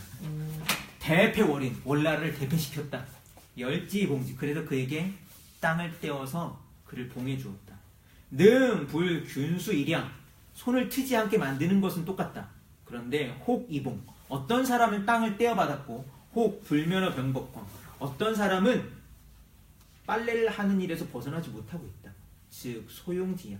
그것의 씀의 차이 때문이다. 자, 요게 지금 장자가 지금 해시한테 들려준 이야기의 하나예요. 뭐가 중요하다고요? 쓰인 어떻게 쓰냐가 더 중요하다고. 어떻게 쓰냐가 중요하다. 여기서 두 가지를 생각해 볼 수 있어요. 첫 번째, 해시는 큰 게 터무니없이 크고 말도 못할 크기 때문에 뭐라고 얘기해요? 무용이라고. 근데 장자는 이것이 크기 때문에 쓸모없다는 얘기에 동의를 하지 않아요. 그쵸? 왜? 쓸모라는 건 어떻게 결정되는 거니까? 누군가가 쓰여서. 쓰는 방법에 따라 결정되는 거니까. 응? 뭐냐면 어떤 사물의 쓰임이 정해져 있지 않다는 얘기를 지금 이런 식에서 우리가 생각해 볼 수 있어요. 응? 박은 박만으로 쓰는 게 아니라 이걸 어떤 식으로든 쓸 수 있잖아. 누구에게 달려있는 건 내가 그걸 어떻게 쓰느냐에 따라 달려있는 거죠. 또 하나는 넘어가면 어떤 얘기까지 할 수 있냐면 부지, 알 수 없고 광, 헛소리 같고 너무 커갖고 헤아릴 수 없는 것도 사실은 쓸 수 있을 거란 얘기가 할 수 있어요. 장자가. 그치? 그 얘기까지 가면. 그러니까 예를 들면 앞에 이야기, 송나라 이야기를 잘 비유하면 똑같은 걸 다른 식으로 쓰는 방법이 생기는 거잖아요. 누구는 이걸 갖고 빨래하는 사람에게 핸드크림 알려주면 이 핸드크림을 병사들에게 발려주면 다르게 되는 것처럼 다른 식으로 쓸 수도 있어요. 다른 일을 하는데. 그러나 거꾸로 이걸 더 가면은 알 수 없는 것, 헤아릴 수 없는 것, 알 수 없는 것, 터무니없는 커다란 것도 우리는 쓸 수 있는 법을 얻을 수 있다고. 첫 번째 이야기는 되게 두 가지를 얘기했는데 알 수 없는 걸 쓰는 것, 다른 방법으로 쓰는 지혜. 이 두 가지가 조금 다르긴 한데 알 수 없는 걸 쓰는 것보다는 사실은 더 가까운 건 다른 식으로 쓰는 방법이 더 조금은 우리에게 가깝긴 해요. 예를 들어서 우리도 좀 그런데 우리는 쓰임이 어디 있다고 생각하냐면 물건에 우리는 있다고 생각을 하거든요. 그쵸? 그러나 그렇지 않아요. 이건 뭐죠? 시계. 이게 확실히 시계예요? 왜 이게 시계예요? 지침 분침 초침이 있고 시간을 알려주니까. 그러나 거꾸로 이게 시계가 다른 것도 될 수 있을까요? 뭐 햇빛 같은 거 반사해가지고 렌즈 같은 거 쓸 수 있고. 햇빛을 이렇게 반사할 수 있다? 그럼 약간의 그런 뭐 반사기로 쓸 수 있고 또? 쓸 수가 쓸 수 있어. 아니면은 액세서리? 액세서리? 또 그쵸? 누구는 시계를 볼 수 없는 사람에게는 이건 단순한 액세서리밖에 못 될 수도 있어요. 또 무기로도 쓸 수 있지 않을까? 안대로 쓸 수도 있어요. 좋아요. 무기로 이렇게 던져가지고 쓸 수도 있지 않을까? 더 무기로 쓸 수도 있어요. 자, 여러 가지 쓸 수 있겠죠. 이게 사실 우리는 부지불식간에 어떤 사물의 이름을 붙여주면서 그 이름을 통해서 그 쓰임을 국한시켜요. 하나로 제한한다고요. 그러나 장자의 사유를 갖고 잘 보면 그것은 그 말에만 담겨 있는 게 아니에요. 응? 어떤 식의 관계를 맺느냐에 따라서 우리가 어떤 식으로 그것을 다르게 사용하냐에 따라서 다른 쓰임이 얼마든지 무궁무진하게 올 수 있어요. 이거는 시계만 있는 건 아니에요. 응? 누구는 이걸 갖고 국을 끓여 먹을 수도 있겠죠. 여기 가죽을 갖고, 이게 가죽이 아닐지 모르겠네. 가죽이 칩시다. 가죽을 갖고 이걸 갖고 뭘 해 먹을 수도 있을 거고, 회초리를 쓸 수도 있을 거고, 그렇잖아요. 응? 누구는 이거를 숫자판으로 쓸 수도 있어요. 그렇잖아. 그러네. 다양하게 쓸 수도 있다. 쓰임은 그것을 쓰는 자의 역량에 대단히 결정되어 있는 바가 있어요. 사물에 붙어 있는 게 아니에요. 그래서 누구는 숟가락을 가지고 땅굴을 팔 수도 있어요. 여러분 쇼생크 탈출이라는 영화를 봤나요? 숟가락을 가지고 쉽게 너무 스포를 얘기해 주는 걸지 모르겠지만 뭐 이 정도 영화는 스포가 아니에요. 숟가락을 가지고 쉽게 말하면 탈출하는 내용이 나와요. 자, 해시 같은 사람이었다면 탈출 못했을 거예요. 그렇잖아요. 숟가락은 뭐 하는 거예요? 밥 먹는 거잖아요. 그쵸? 근데 이 숟가락을 가지고 땅을 팔 생각을 하지 않았다면 쇼생크 탈출에 있는 주인공은 탈출할 수 없었을 거예요. 그렇겠죠? 쓰임은 사물에 정해져 있지 않아요. 그렇기 때문에 무용하다는 말은 특정한 관계에서만 무용한 걸 수 있어요. 항상. 그런 얘기에 바탕이 될 만한 얘기를 이 밑에 해주고 있습니다. 읽어볼게요. 금, 자유, 오석, 지호. 지금 그대가 오석들이 박을 가지고 있습니다. 8페이지예요. 8페이지 밑에서 한 네 번째 줄을 읽은 거예요. 지금 그대는 커다란 박을 가지고 있습니다. 그쵸? 하, 불여, 이위, 대준이, 부호, 강호. 그런데 이런 생각은 왜 못 해봤어요? 그것을 커다란 술통같이 만들어가지고요. 그것을 강에 띄워볼 생각은 왜 못했을까요? 이걸 항상 여기다 뭘 담을 생각만 했지. 이거 너무 커갖고 여기 뭘 담지도 못하겠어. 근데 이거를 강에 띄우면 뭐가 되는데? 배가 튀게 되는데. 이렇게 쓸 수 있는 방법도 있잖아요. 이, 우, 기, 호랑, 무, 소요. 그런데 그것이 써서 커가지고 쓸모가 없다고만 생각하네요. 즉 부자 선생께서는 봉지심이야. 꽉 막힌 마음. 꽉 막힌 생각을 가지고 있어서 그런 거 아니에요? 커다란 박을 주어졌다면 어떻게 사용할까? 좀 다른 얘기긴 한데 사실상 저는 장자가 2500년 전, 약 뭐 좀 퉁치면 한 2500년, 2000년 넘은 텍스트인데요.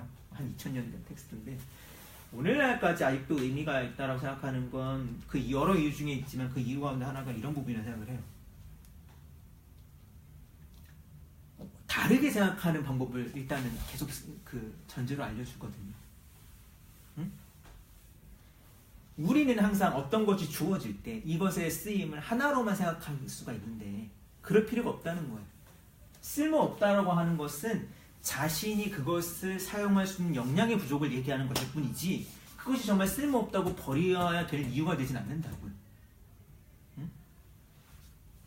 다르게 말하면 이걸 어떤 능력이라고 할 수 있을까요? 다른 쓰임을 찾아낼 수 있는 능력. 쓸모없는 것을 쓸모있게 보는 능력을 뭐라고 할 수 있을까? 다른 말로 하면 창의성. 뭐 그걸 창의성이라고 할 수도 있겠죠. 그치? 똑같은 걸 주고 어떻게 다른 걸 만들어내는가? 똑같은 조건에서 어떤 다른 거를 발견해낼 수 있는가? 쓸모없다고 다른 사람이 버려둔 걸 가지고 그 속에서 뭔가 새로운 걸 갖고 올 수 있는가? 장자는 이런 데 한번 시선을 두는 사람이에요. 물론 이것도 중요하긴 한데 저는 그보다는 궁극적 장자가 얘기했던 것, 그 능력을 잘 생각하면 쓸모없는 것도 쓸모있게 쓸 수 있다. 쓸모없는 것을 쓰는 법. 이게 어떻게 될까? 쓸모없는 것을 쓰는 법. 이게 있을 수 있을까? 쓸모없는 것을 쓰는 법. 자, 이 말을 다르게 바꿔보면 볼 수 없는 것을 보는 법, 알 수 없는 것을 아는 법, 말할 수 없는 것을 말하는 법. 와, 엄청난 내공이 있어야 될 것 같은. 그러나 사실은 때로는 그런 게 있어요. 우리 말할 수 없는 것도 말할 수 있다. 말할 수 있지. 말할 수 없는 건 말할 수 있잖아. 어떻게? 신. 신이 아까 신이 그런 거야? 말할 수 있잖아요. 아, 신은 말할 수 없는 걸 말할 수 있어요? 아, 뭐 물론 제가 그런 얘기를 하고 싶었던 건 아니에요. 네. 뭐가 있을까? 말할 수 없는 걸 말할 수 있다면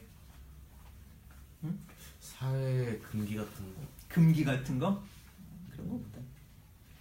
그러니까 뭐랄까 우리가 미처 깨닫거나 우리가 말로써 담아낼 수 없는 어떠한 무한한 것을 이야기해 볼 수가 있다라고 생각을 해요.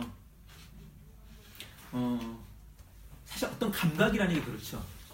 잘 따져보면 우리가 장자의 태도를 잘 보면 말할 수 없는 걸 말한다는 건 뭐냐면 다르게 말하면 좀 이게 너무 퉁치는 거긴 하지만 문학이라고 하는 게 사실 그런 거예요. 말할 수 없는 걸 말하는 게 문학이거든요. 응? 말할 수 없기 때문에 문학이 돼요. 아, 그렇지. 어떤 커다란 슬픔을 느꼈고 어떤 커다란 좌절을 느끼거나 어떤 커다란 무언가가 느껴졌을 때 이것을 말로 담아낼 수 없기 때문에 사람들은 글을 쓰고 어떤 세계를 만들기도 하고 이야기를 들려주기도 해요. 근데 거꾸로 그것이 더 어떻게 보면 우리가 말할 수 없는 감각을 전해주기도 하는 게 있잖아요. 우리가 그런 세계 속에 살고 있어요. 말할 수 없는 것을 말하는 세계 속에 살고 있다니까. 그렇기 때문에 거꾸로 말하면 말할 수 없는 것을 말하는 건 끊임없이 말이 달라지기도 하다는 얘기가 되는 거죠. 들을 수 없는 소리를 들기도 할 수도 있다. 글로써? 아니 물론 그 글이 뭐랄까 좀 이런 얘기 나중에 그런 얘기 할 텐데 봐봐요. 보이는 게 전부가 아니에요. 말하는 게 전부가 아니고요. 응? 듣는 게 전부가 아니에요. 근데 들리지 않는 걸 듣는 사람이 있고 말되지 않은 걸 말하는 사람이 있고 응? 보이지 않는 걸 보는 사람이 있다고요. 거꾸로 얘기하면 쓸모없는 걸 쓰는 능력처럼 그런 식의 기묘한 능력이 있다고요.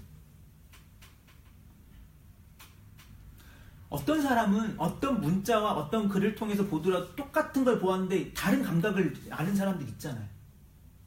응? 말이 안 되는 말을 듣고 말이 안 되는 말을 말하는 사람들이 있더라. 어떤 식의 깨달음이 사실은 그럴 수 있어요.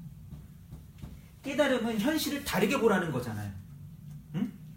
우리가 눈에 보이는 것만으로 존재하지 않는 우리가 이미 눈에 보이지만 미처 보지 못했던 것을 보는 것들을 깨달음이라고 한다고요. 똑같이 보지만 어떤 인간은 깨닫거나 어떤 인간은 깨닫지 못했다고 했을 때 어떤 인간은 똑같은 말을 들어도 들은 얘기만 듣거나 누군가는 듣지 않은 얘기도 들었다고 얘기할 수 있겠죠. 균형이가 있으니 그 비유를 여기도 써놨지만 하나 들려주면 그래요. 저기 이스라엘에 예수란 인간이 있었대요. 예수란 인간이 뭐 철수처럼 되게 흔한 이름이에요. 근데 이런 말 했어요. 되게 신기한 말을. 귀 있는 자는 들으라. 아무리 생각해도 졸라 웃긴 얘기예요. 귀 있는 자는 들으라. 왜 웃긴 얘기야? 다 있잖아요, 귀가. 귀는 다 있잖아. 아니 그리고 그 말을 귀 있는 자는 들으라. 그럼 들었는데요. 얘기할 수 있잖아. 그럼 뭔 얘기를 하는 거야? 그 하나만 한 얘기잖아. 귀 있는 자는 들으라. 아니 귀 없는 자는 그럼 못 듣지 당연히. 귀 있는 자는 그럼 들었잖아. 뭐야? 쓸모없는 얘기잖아. 이게 어떤 의미가 있어요 여기? 열려있는 사람, 약간 그런 사람 들으라 그런 거 아니에요? 열려있는 사람? 약간 깨달음이 있고 좀 사회를 이렇게 틀에 갇혀있지 않는 사람? 약간 그런 사람들이 들으라. 제가 생각하는 그런 얘기라고 생각해요. 귀 있는 자는 들으라 말은 내 말을 듣는 사람이 소수일 거라는 얘기를 하고 있어요. 들어도 듣지 못하는 사람이 있을 거라고. 보아도 보죠. 알지 못하는 사람이 있을 거라고. 큰 것을 보아도 크다고 생각하지 못하는 인간이 있을 수 있고 막막한 걸 보여줘도 막막하게 느끼지 못하는 인간이 있을 거라고. 아까도 얘기했잖아요. 어떤 감각이 사실 그렇다. 어떤 깨달은 게 사실 그렇다. 근데 이게 되게 중요해요. 말할 수 없는 것, 보이지 않는 것.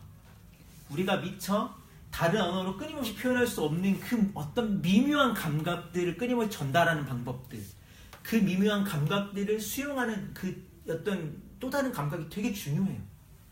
그거야말로 엄청나게 중요한 거예요. 왜 중요하냐면 배워도 익힐 수가 없거든. 따라할 수가 없는 거거든.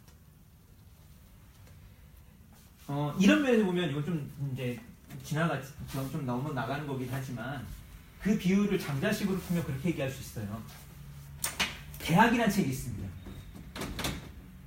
대학이라는 책에서는 그런 표현을 써요. 왜 보아도 보지 못할까? 들어도 듣지 못할까? 왜 그럴까? 장자와는 달리 대학에서 뭐라고 하면 심부전이라는 표현을 써요. 마음이 없어서. 쉽게 말해 집중하지 않으니까. 그것도 틀린 말은 아니에요. 그렇죠? 그러나 장자는 다르게 말해요. 쓰는 법을 몰라서라고 했잖아요. 다르게 말하면 니들이 뭐 듣는 법을 몰라서, 보는 법을 몰라서, 말하는 법을 몰라서, 아는 법을 몰라서 모른다는 거예요. 어떤 감각을 키우는 것들이 되게 중요하다. 감각. 장자는 알 수 없는 세계에 대한 이야기를 하고 이것을 어떻게 쓰일 수 있는가에 대한 역량에 대한 이야기를 하고 싶어요. 장자라는 책을 잘 읽으면 그러면서 어떤 게 좋냐면 생각해보세요. 요런 감각이 필요한 게 어디냐면 진짜 쓸모없는 것들 세계 속에 그래. 돌아오면 글쓰기가 그래요. 돌아오면 글쓰기를 어떻게 하면 잘할 수 있죠? 많이 생각하고 많이 써봐야지 알지 않을까요? 자, 그래 많이 쓴다고 해서 될까? 많이... 궁극적으로. 물론 어느 정도 역량의 차이는 나타나요. 그것이 하나의 기술이라는 측면에서. 근데 궁극적으로는 뭐가 필요한데? 감각이 필요해요. 어쩔 수 없어요. 많이 쓴다고? 안 될 수 있다. 재능. 아니 그건 재능이 아니에요. 감각이라. 감각. 말하지 우리가 미처 보지 못한 것을 포착하는 눈을 가져야지. 누군가 말되어지지 않은 어떤 것에 대한 그 말을 들을 수 있어야지. 알 수 없는 세계로 눈을 뻗쳐봐야지. 예를 들면 장자식이 아까 표현을 하면 남이 질문해보지 않았던 걸 질문할 수 있어야지. 응? 남이 다뤄보지 않았던 방식으로 말을 써봐야지. 그래야지 글을 잘 쓸 거 아니야. 남과 똑같이 쓴다고 잘 쓸 수도 없고 계속해서 반복한다고 쓸 수도 없다고. 중요한 건 우리가 미처 깨닫지 못했던 어떠한 다른 세계에 관한 다른 식의 감각이 필요해야만 있어야만 이걸 제대로 다룰 수가 있는 거야. 이 감각에 대한 생각은 전 되게 중요하다고 생각해요. 감각. 왜냐하면 이 감각은 다시 말하지만 배울 수가 없는 거기 때문에. 근데 가질 수는 있어요. 배울 수 없다는 건 뭐냐면 따라해서 안 된다는 얘기예요. 장자 강의할 때 가끔가다 예를 드는 게 그거예요. 요리의 비유예요. 요리. 여러분 해봤는지 모르겠지만 TV 요리 프로그램 같은 거 보면은 요즘에는 이제 해는 걸 먼저 보여주지만 옛날 요리 프로그램 뭐냐면 아침에 요리 프로그램 같은 게 있었어요. 그 시간에 똑같이 따라하면 돼요. 요리를. 그러니까 쉽게 말해 요리하는 시간을 그대로 보기도 하고 그대로 따라하면 돼요. 아, 시간에 맞추죠. 응. 근데 사실 요리학원 같은 데 가면 약간 그런 식으로 하기도 해요. 그럼 똑같이 한다고 칩시다. 자, 똑같은 재료가 주어졌어요.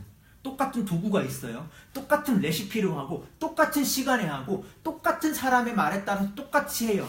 근데 알잖아. 맛이 이 사람이 말한 거가 이 사람이 만든 게 똑같을까? 아니, 왜 다르지? 왜 달라? 감각. 감각이라. 감각이라. 그건데 그것이 뭘 못해주냐면 배워서 되는 건 아니에요. 똑같이 따라한다고 되지 않는 부분이 분명히 존재해요. 분명. 말할 수 없는 부분이 존재한다. 그것은 자 장자의 개념은 이것은 다시 아까도 강조합니다. 크다는 건 뭐라고 했죠? 뭐지? 알 수 없다는 알수 거였어요. 또 알 수 없다는 건 뭐냐면 미친 거죠. 막막하고 기이한 거라고. 그러나 장자는 뒤에 가면 이런 표현도 써요. 이것이야말로 지극한 것이고 이것이야말로 참된 것이라. 참된. 진짜는 원래 우리가 헤아릴 수도 없고 우리가 쉽게 감각할 수도 없는 거라. 그런데 이것들을 다루는 또 다른 식의 능력을 있어야 그래야 우리가 다른 식의 존재로서 있을 수 있겠다 하는 얘기를 하는 거예요. 조금 요 다음 주에 있는 내용과 조금 더 가까울 테지만 저는 장자에 나와 있는 태도 가운데 되게 중요한 태도 가운데 하나가 뭐냐면 안다라고 하는 것이 갖고 있는 어떤 한계성과 가능성을 동시에 주목했다고 생각을 해요. 장자는 끊임없이 알 수 없는 것이 있다는 얘기를 끊임없이 본질적으로는 알 수 없는 게 끊임없이 남아있는 거예요. 다시 아까 감각으로 돌아오면 말할 수 없는 것이 끊임없이 있다고요. 응? 우리가 보이지 않는 것이 끊임없이 있다고요. 들리지 않는 것이 끊임없이 있다고요. 말해지지 않은 것이 끊임없이 있다고요. 근데 사실은 그것이 참된 것이고 어떻게 보면 세계의 본래 모습은 그런 걸 수 있어요. 세계는 우리가 알 수 없게 정말 커다랗게 있는 거야. 아까 비유로 돌아올게요. 그 얘기만 하고 넘어가겠습니다. 하늘은 무슨 색이라고 생각해요? 투명. 하늘은 하늘색 아닌가요? 하늘색은 없어요. 당신이 24색 혹은 48색, 128, 한 256색까지 사도 분명 거기 하늘색이 있겠지만 사실 그것은 하늘색이 아닐 뿐더러 그쵸? 그렇죠. 분명하죠? 또 하나는 사실은 설사 그 하늘색이 지금 있는 하늘색에 가깝다라고 누군가 얘기했을 때라도 사실 따져보면 그렇지 않다고요. 누군가는 하늘을 검은색으로 그리잖아요. 누군가 하늘은 빨간색으로 그리잖아요. 누군가 하늘을 노란색으로 그릴 수도 있을 거잖아요. 응? 왜 하늘을 하늘색이라고 얘기를 하는데? 하늘을 하늘색이라고 하는 생각만 있었다면 응? 예를 들면 그 유명한 고흐의 그림은 나타날 수 없었겠죠. 별에는 밤. 물론 밤이긴 하나 그 밤에 있는 색깔이 얼마나 다양한 색깔이 들어있어 그 속에. 응? 마찬가지잖아. 그가 잘못 봤다고 얘기할까 그러면? 위대한 예술가들은 뭘 갖고 있냐면 이 기술을 갖고 있다니까. 똑같은 세계를 다르게 보는 인간들이지. 그렇기 때문에 다르게 설명할 수 있고 자, 8페이지 밑에 있는 우화는 또 이어지는 우화입니다. 장자 소유편 밑에 그 저 뒷부분에 이어지는 두 번째 우화입니다. 해자위 장자왈, 해자가 장자에게 말했다. 오유대수 인위지죠. 여기도 뭐가 나왔어요? 커다란 나무. 자, 이 커다란 나무는 해자의 입장에 되면, 자, 커다란 나무는 어떤 나무다?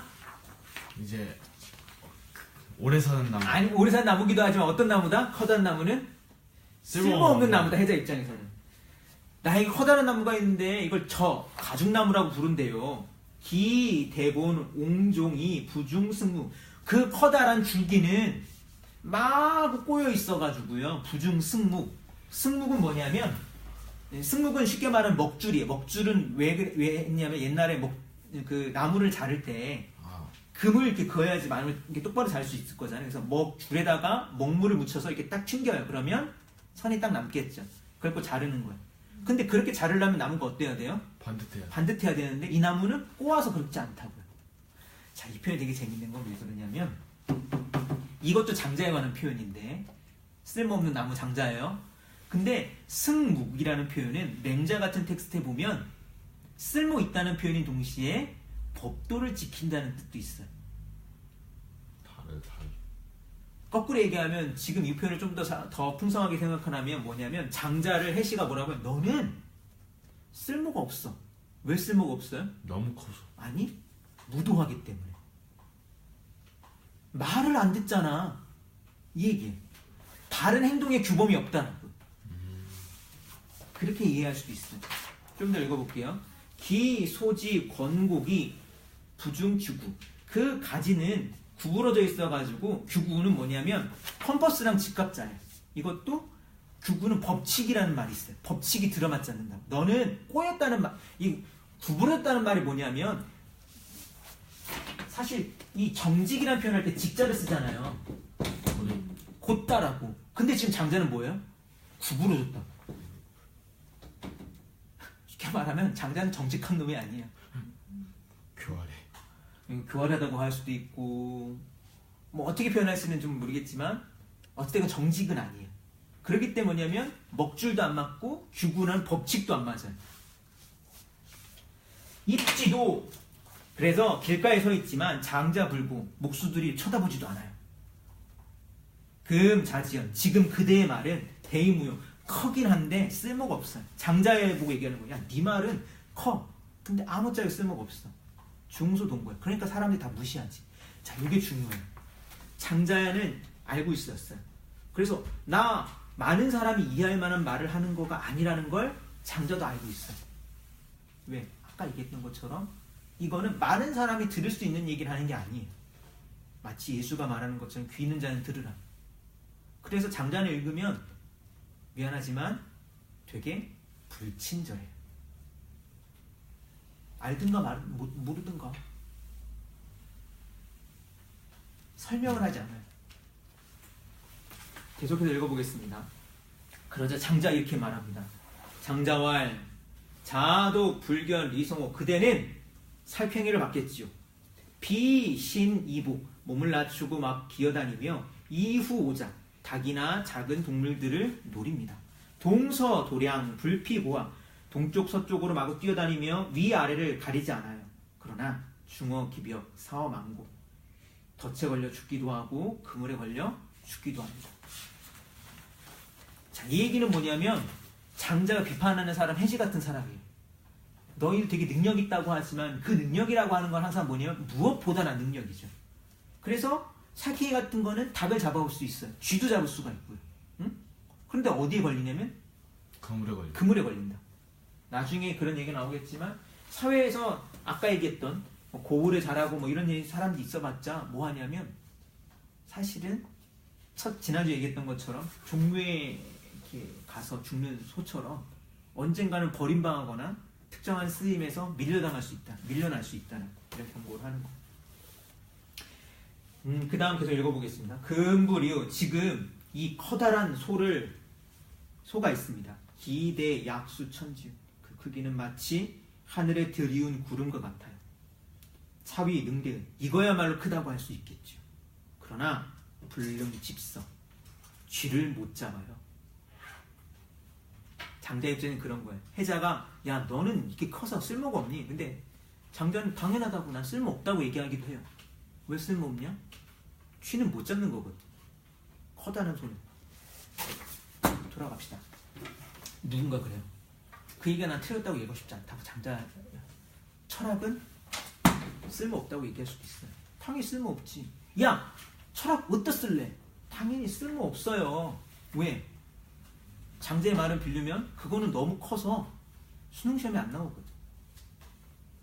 그 너무 커가지고 공무원 시험에 안 나온다.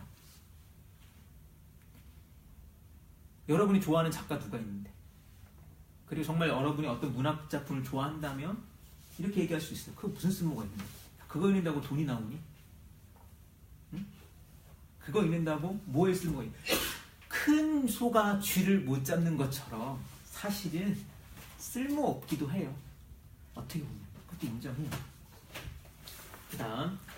그 다음 나오는 건 또 다른 부분인데요. 금, 자유, 대수. 지금 그대에게 커다란 나무가 있다고 했죠. 환기무용. 쓸모없다고 걱정하네요. 하, 불, 수지, 무, 하유지양. 그것을 아무것도 없는 마을에 심어두면 어떨까요? 광막지양. 드넓은 들판에 심어두면 어떨까요? 방황호, 무유기측.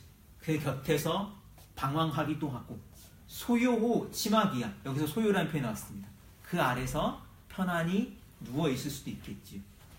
불부 근부. 도끼질 당하는 일도 없을 거고요. 물무해장. 해치는 존재도 없을 거예요. 무소가요. 쓸모없다고 해서 안소공고제. 어찌 걱정할 일이 뭐가 있을까? 이 내용은 뒤에 나오는 내용은 조금 이 소요의 앞부분의 내용과는 조금 이제 지금까지 얘기했던 건 조금 다른 내용인데요. 어찌됐건 장자는 그 쓸모없는 나무는 쓸모없기 때문에 거꾸로 화를 피할 수 있다는 얘기도 하고 있어요. 나중에 그 얘기는 또 해줄게요. 그러니까 쓸모없기 때문에 어떤 특정한 쓸모가 있다면 이 쓸모에 국한되어서 결국 어떻게 되냐면 그 쓸모가 다해지면 어떻게 될까요? 버림당할 수 있어요. 사람이 그래요. 이 춘추전국 시대를 보면 이름을 떨쳤던 장군들, 재상들, 모사들 다 어느 순간에 쓸모없다고 해서 죽임을 당하거나 버림당하거나 그랬어요. 그러나 거꾸로 쓸모없는 존재는 쓸모없기 때문에 어떻게 돼요? 오래 살아. 버릴 수도 없어요. 이 얘기는 이제 나중에 나올 거긴 한데. 근데 이제 저는 그보다는 조금 더 다른 얘기를 해주고 싶은 건 뭐냐면 이 쓸모없는 나무가 있어야 할 자리에 대해서 장자가 얘기하는 게 있어요. 무하유지향, 광막지향. 아무것도 없는 마을, 드넓은 들판.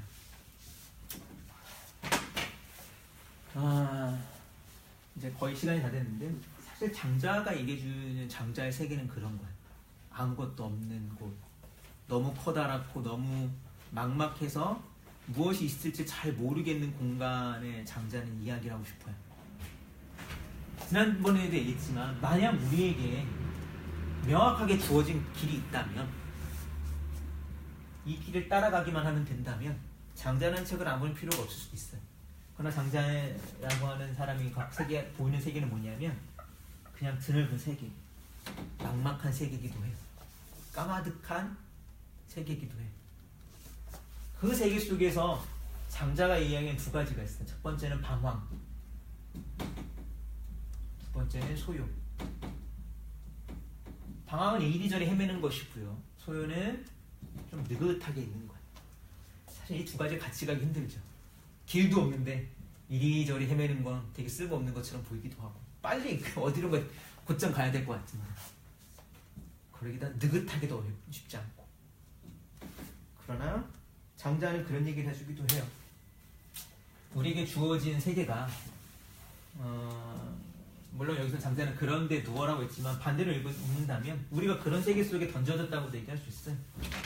아무것도 없는 것 같은 세계 속에 있다면, 뭔가 막막한 세계 속에 있다면 그 세계 속에 우리가 할 수 있는 건 한편으로 방황하는 것이기도 하고 느긋하게 지내는 것이기도 할 수 있다고.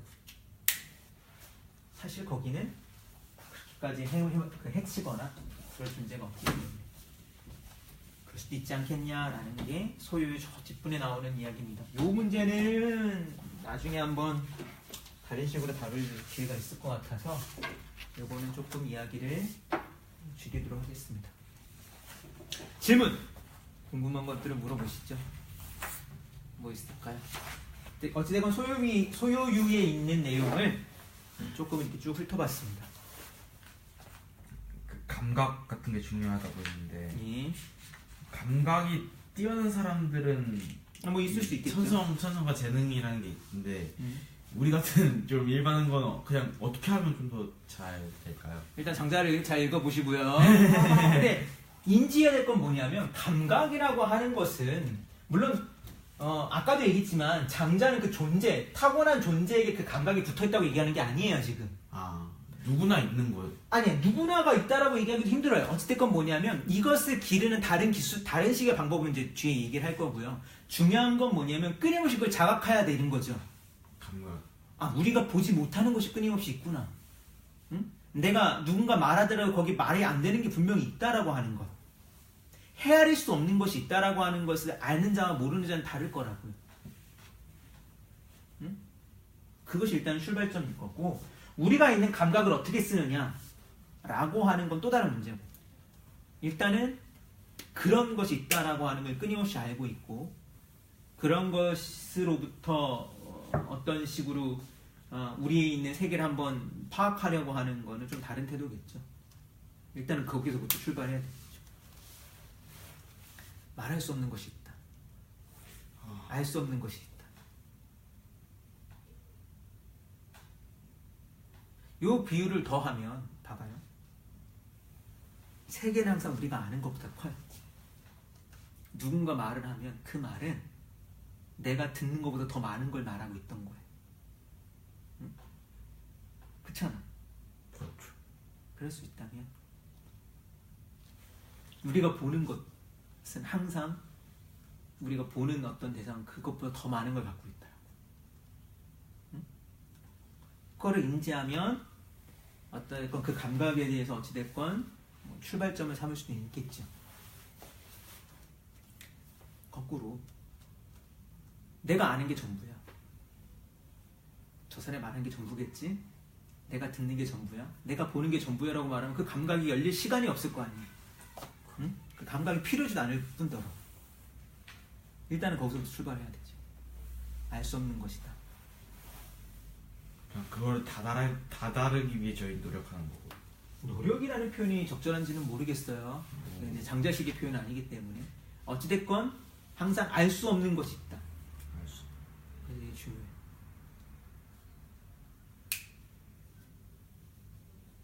또 질문. 뭐라도 질문하세요. 아이고 힘들다. 이게 물고기가 새가지고 지금 북에서 남으로 간다는 그 약간 북하고 남하고 차이가 대등한데 그것도 약간 의미를 준 건가요? 뭐 그럴 수 있겠죠. 저 아득한 저 세계에서 또 아득한 이쪽 세계까지 휙 날아간다. 이거는 내가 생각하기에 일종의 그냥 상징에 좀 가까워요. 봐봐요. 우리가 살아가는 세계가 여기 있어요. 중앙에. 사실 중앙으로 출발하는 거예요. 내 눈이 닿지 않는, 내 상상력이 닿지 않는, 누군가 가보지 않은 어딘가에서 물고기가 나오는데 이 물고기는 당연히 어떻게 있겠어요? 깊은 바닷속에 있겠죠. 그리고 이 깊은 바닷속에 있는 물고기가 새가 돼서 확 올라간다고. 그러니까 상상을 해보면 되게 엄청난 거예요. 그러니까 이미 상상도 저 멀리까지 갔는데 그 멀리에서도 깊은 바다에서 갑자기 엄청난 하늘로 올라가서 또 어떻게 이것이 이 우리가 생각할 수 있는 세계를 확 가로질러서 저까지 간다. 휙 날아간다고. 중간에 못 보는 거죠, 저희는. 보더라도 그걸 어떻게 볼까? 이제 우리가 이제 상상해야지. 만약 이것을 중간에 훅 날아갈 때 그것을 누군가 본다면 어떻게 볼까? 누구는 구름처럼 볼 수도 있고, 누군처럼 알아차려서 와 붕세다. 근데 누구는 붕세다라고 알아차려서 이렇게 보겠지. 뭐하러 그래? 쓸데없이 매출하기야 매미처럼. 그럴 수도 있잖아. 근데 나는 뭐 그런 이제 관점보다는 이것이 갖고 있는 어떤 뭐라고 해야 되는 거죠? 스케일이라고 해야 될까? 이야기의 출발점. 저 멀다고 하는 어떤 거리감부터 출발해서 깊이와 높이를 넘어 북쪽과 남쪽이라고 하는 평면적 세계를 가로지르는 어떤 그 공간, 이게 난 너무 좋아요. 장자를 처음 읽을 때. 이 까마득한 깊이와 높이, 그리고 저쪽과 저쪽을 가로지르는 엄청난 속도와 뭔가 이 어떤 이제 뭐 가늠할 수 없는 어떤 이런 어떤 스케일로 이게 쫙 출발하는 거라고 저는 생각을 해요. 이거로 출발하는 거. 오늘날 우리가 읽어서 그렇지. 오늘날 우리는 남쪽 북쪽을 다르게 사유한다니까요. 응?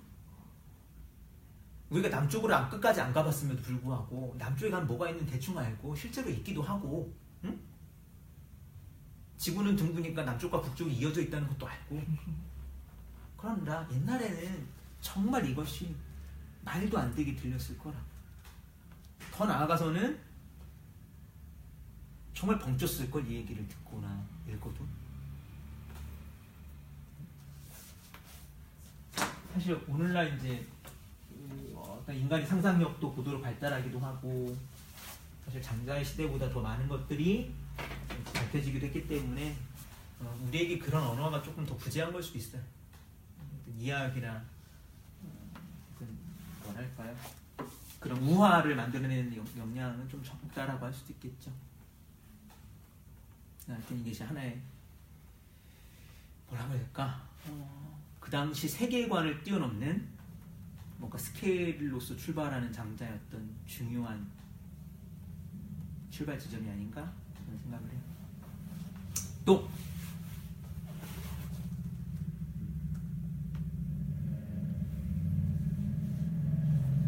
그러니까 상상할 수 없는 것으로부터 출발한다니까요. 상상하라가 아니라 상상할 수 없는 것으로부터 출발한다, 이 이야기.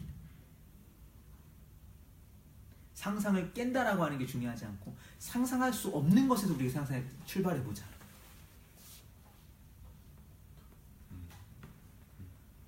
상상할 수 없는 것.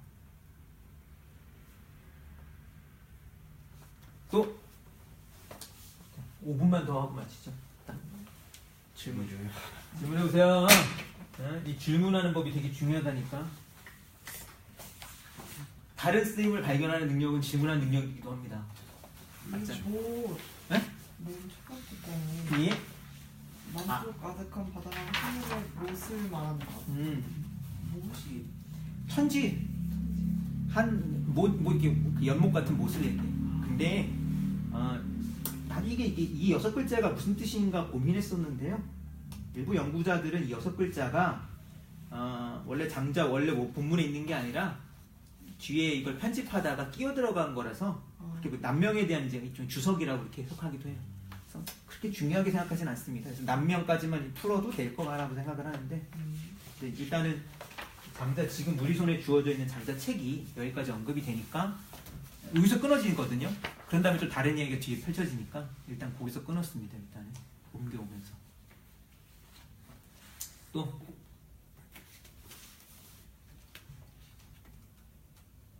이거 안 했구나. 9월 진. 제가 안 했어요 일부러. 이거 안 하죠. 또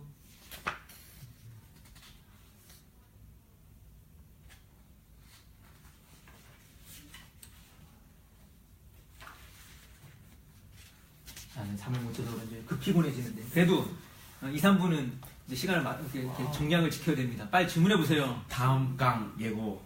이런 무슨 예고? 다음 강은 재물론을 다루겠습니다. 재물론. 동아시아 텍스트 가운데 가장 어렵고 이상한 얘기 담겨 있다고 하는 책을 다룰 겁니다. 오상아. 재물론. 그놈의 오상아가 나. 아니 그 재물이 아니라 모든 사물은 동일하다 뭐 이런 뜻이에요. 재물은 원래. 근데 그런 제목이 중요하지 않다고요. 또 질문보다는 거기가 제일 좋았어요. 뭐가? 질문 거기 여기. 이거 뭐? 그러므로 그 스스로를 보는 것은 이와 같을 것이다. 그런 사람들은 봤어요. 왜?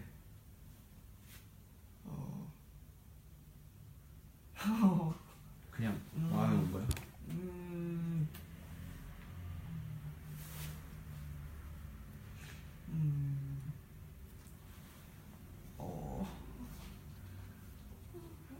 스스로를 그냥 이 종류라고 음. 결정하면 진짜 그 정도가 되는 거고. 그렇긴 하죠.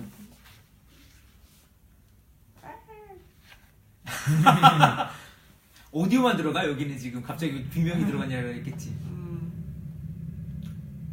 그렇게 단독 짓지 않은 사람은 더 음. 큰 사람이 될 수 있을 거라. 커봤자 뭐해? 쓸모없는.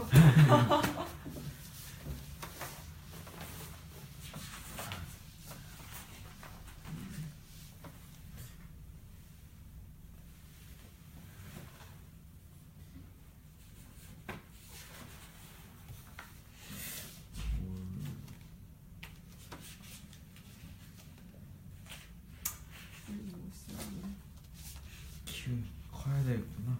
오늘날은 쓸모 있는 사람이 뭘까요? 맨날 쓸모있는 사람 중요하지. 쓸모. 잘 생각을 해보세요. 자, 시간이 됐습니다. 한 2시간 동안 수고를 했고요. 다음 주에는 특별한 일이 없으면 뭐 3시에 보는 게 더 낫겠죠? 지금 이 시간도 다. 아, 그래? 아니야, 근데 3시간 밥 먹고 바로 준비하고 뭐 그래. 힘든데 일단은 수고를 했고 다음 주에는 이제 재물론으로 토요일날 3시에 만나도록 합시다. 수고했고요. 수고하셨습니다. 다음 주에 봅시다. 수고하셨습니다. 제가 끄면 안 돼요?